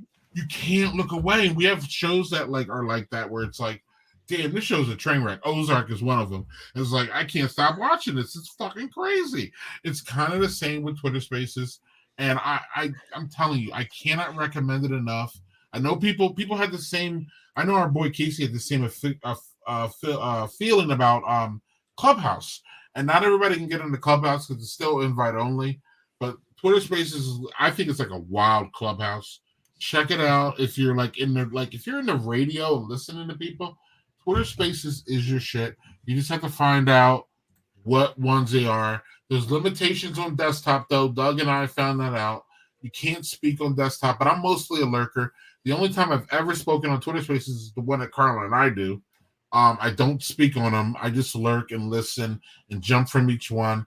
But there's been times where I have been up at night late on the Twitter Space, and then I like wake up in the morning, and then like I get on the Twitter Space to see if they're still there bitching. It's crazy, addictive. Try it out, y'all. Trust me. That's it.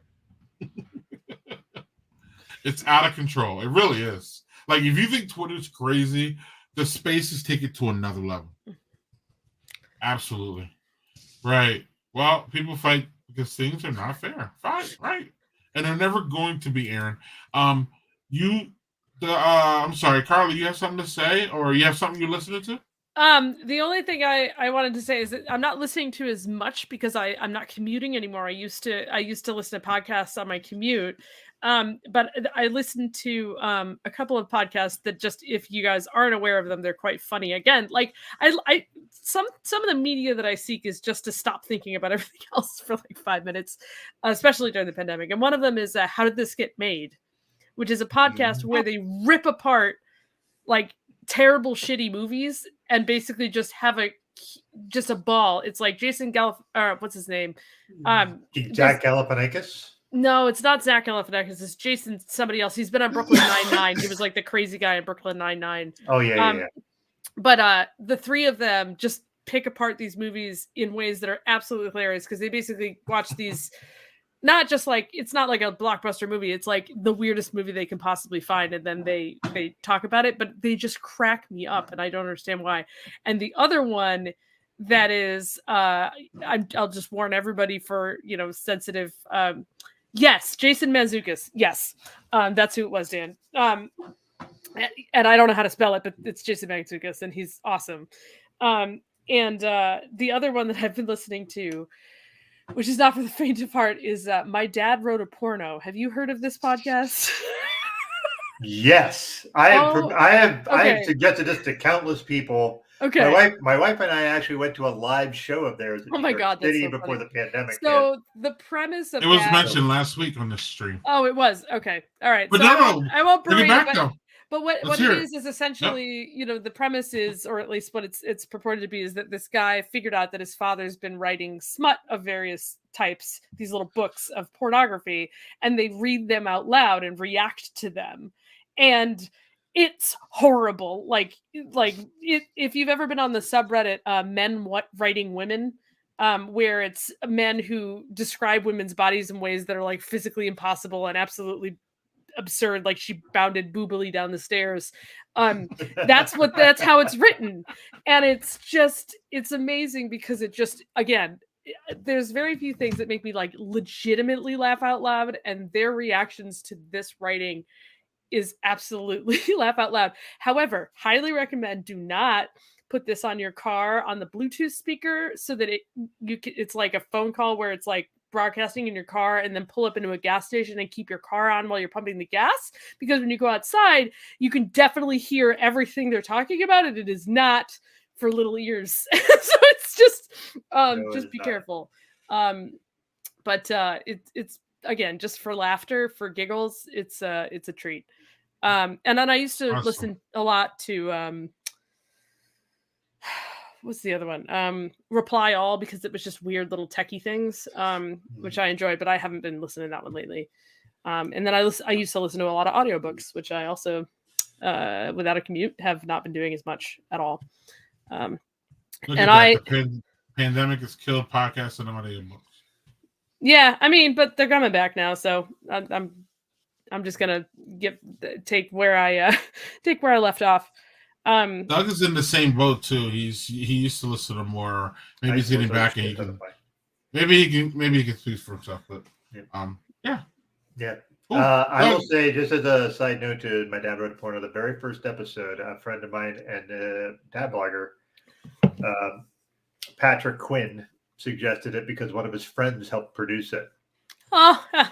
And he's like, you got to listen to this. It's hilarious. So I'm like, okay, well, I downloaded it. I'm on my way home. I actually had to pull over my car to the side of the road because I was laughing so fucking hard that I couldn't see. I was crying, laughing. It was that funny.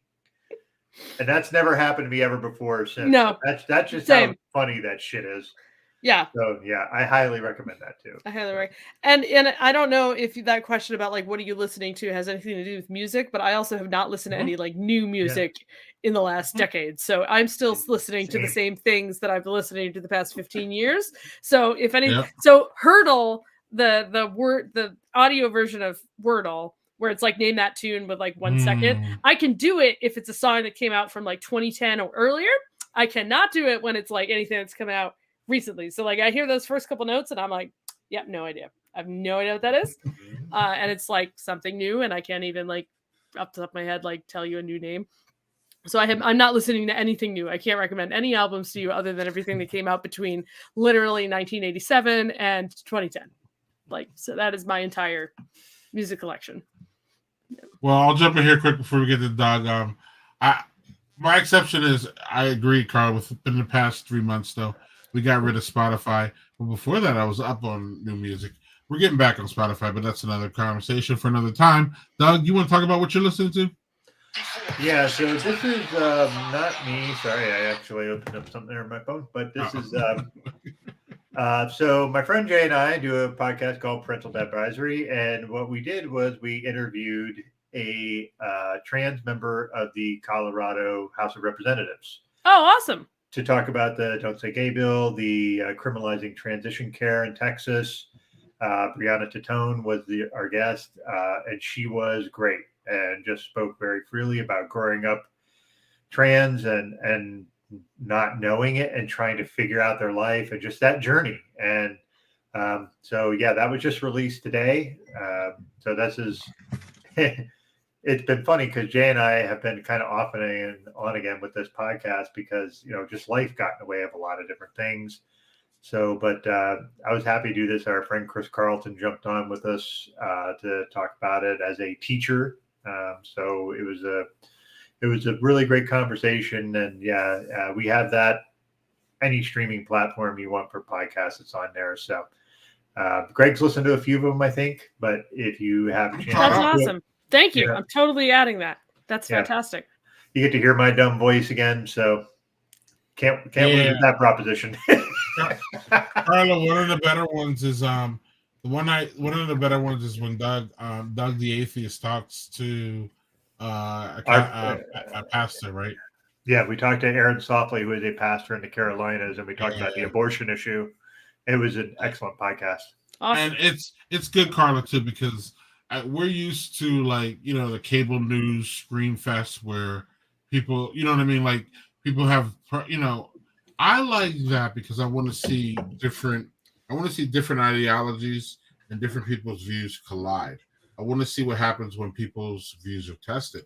Unfortunately, on TV and radio, you just get a bunch of screaming and people, and then people start to really get in their feelings and start really disliking. I don't know. It's a really cordial conversation. So, and Doug, I'm up to y'all on season 3 now, right? Or 2?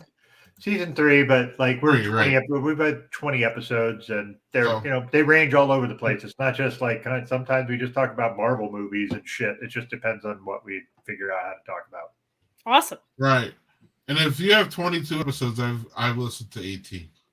Okay. So the majority for sure. So I have some that I left on the table. So I thank you for that. I just didn't think they were going to be entertaining. So, but you know how I work, Doug. I need to go back. I do, and that's totally cool. Good times, man. But yeah, and that's why podcasts are good, man. We can talk another hour and a half about podcasts and the greatness that it is, but we won't. Carla, we're going to let you go. Otherwise, again, we can go another hour.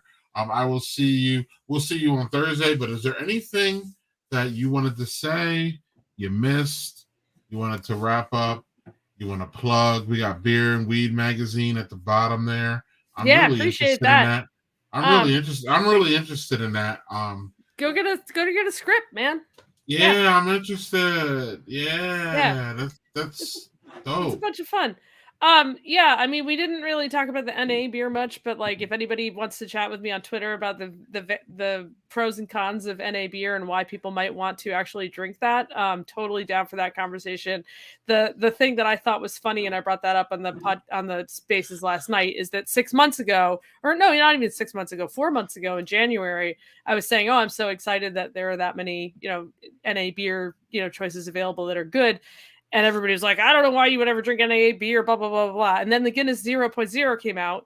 And then I was like, I know you're all going to hate this, but I'm very excited about it. And everybody's like, why would we hate NA beer? NA beer is great. And I'm like, excuse me, what happened in 3 months that suddenly now everybody's like, well, no, of course. And I'm like, okay, you're full of crap. So, but it's been kind of fun to have some of that discourse, because I'm what I was describing myself last night as a mixed drinker. Like I will alternate between NA and actual strength beer, and the fact that I have choices now to do that is awesome to me. And I'm not drinking juice or tea or something like that in between.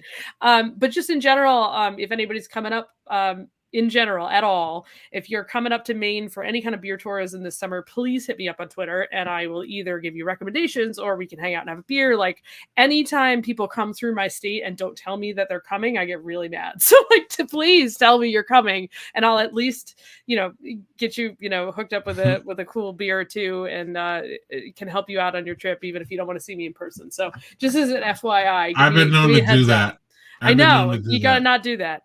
So you got to come up here, and I'll show you around. I'm really bad at that. Yeah, have a good time. I mean, it's sometimes you're only passing through or whatever, and like, it's totally cool if like people don't have time. But also just hit me up anyway, because I can tell you things like, oh, you have your heart set on going to this brewery, but that the highway to that brewery is going to be closed the week you're going to be here, so maybe you want to go to this other one.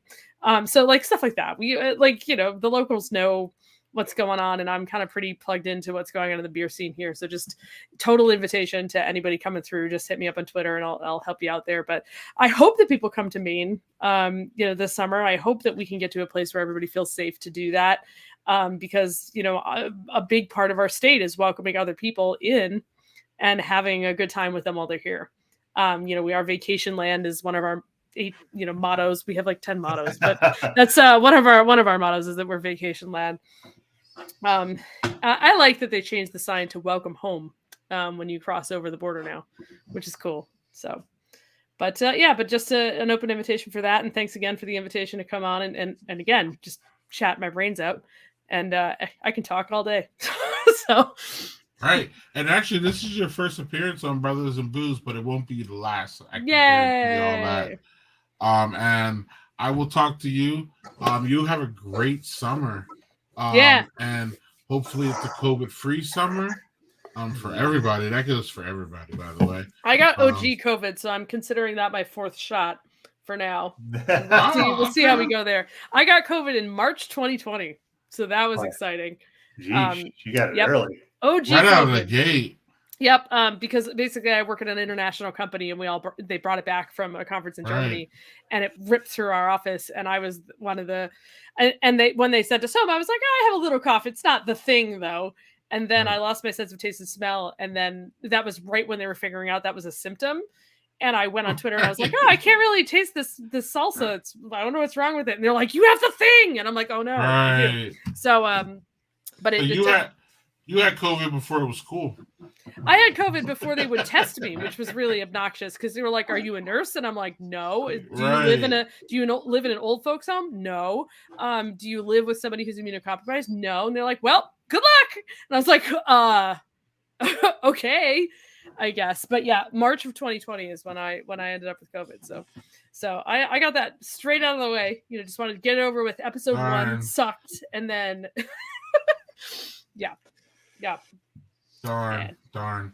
Well, thank you, Carla. Doug, any last things? Just thanks again for being on, Carla. You're always just awesome to talk to, and thanks for hanging out with us. I'm a talker. And thanks again for the invitation. It was fun. Yep.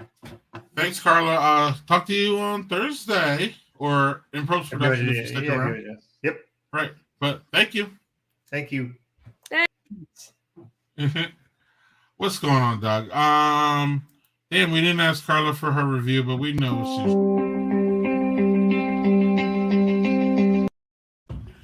Midwesty, a beer that tastes like beer. I'm pretty sure I had this one on. Nothing really more to say about that. It's just really simple beer, really nice. Then you had this big empirical barrel aged stout. Only, as Carla says, only 9.3. It was boozy. It's still boozy, and I still got a bunch of it left. But Doug and I, we've been compared to what we used to do. We've been nursing beers. Mm-hmm. So yeah. What do you got? I'm gonna start. This was the one that I'd say was probably my least favorite. Not that it was bad. Keep It Crunchy, the granola stout from Omegang. It was good. Yeah. It wasn't great. It was just nothing remarkable. I will say that between these two, which was the Guinness Zero and the Whistleback Piggyback Barrel Aged Rye Smash, both are excellent, completely different things. Yeah. This is really, really good. And if I know there's a lot of buzz about it, it's well worth the buzz because it's really, really good. Really, really nails all the Guinness aspects that you want out of a Guinness, and it's no booze, so it's a good alternative if you don't want any alcohol. This was excellent, but this is super dangerous. This is really drinkable. I drank that thing really fast because it's really crisp. We got all the ginger snap you want, a little bit of lime in there too, but it's just a smooth, quick drinker. So forewarned on this. It's very good, but very drinkable. Sweet. Check out this guy quick. Don't fuck up the Mercedes. Oh shit.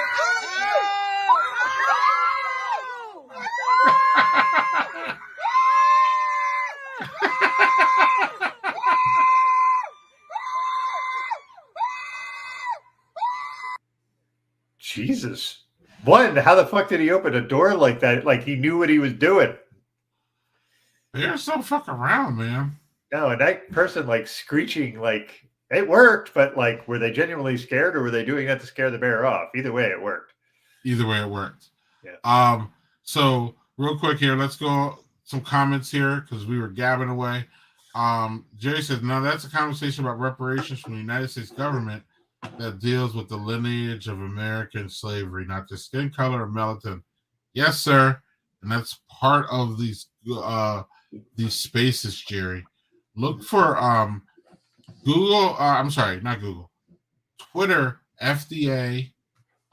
It's one of the hashtags that is used in this. Also, go to the Spaces tab and look for. Just scroll, and you'll see. Because this is how I found it. You'll see the Black conversations that are happening there, and then you got once you follow the host, every time you go back into Twitter, it'll show you at the top which Twitter spaces those hosts are in, so that you can just immediately jump back in and hear the conversations that are happening. But the shit's fascinating, Jerry. Check it out. A whole lot of conversations goes on there, and I don't even I don't even know what the hell y'all talking about. So it's just really cool, especially enlightening, seeing things that you never saw before. Mandy wants to start a cereal-based religion, Doug. That was me. Cheers. Right. And the Church of Czechs and Cinnamon Toast Church. Holy bunch of the most. Holy bunch. Right. And he's loving it. Yup. So for next week's show, I'm going to try the cereal beer video. Really? Apparently, he saw another. Remember, he had beer in his cereal when he was on the show, so maybe he found another one to try. And mainly it's two sides of the same marshmallow, I think, or something. Something like that. All right, Doug. Unfortunately, I wasn't able to make the promo for next week, so you're going to talk about it. Yeah, so next week it's going to be a guest that we've never had on before and a pretty big departure from what we normally have as guests. We're going to have a certified sex educator, Susanna Weiss, on, and she's going to talk about what she does, talk to us about, being, the ability to be open about conversations about that stuff. And that's something we should all talk about. We all have sex. We all have different views on it and how we approach it. And it's going to be a great conversation. And I'm really looking forward to that because it'll be different. Let's talk about sex. And copyright.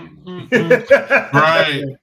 It if I hum it, does it still?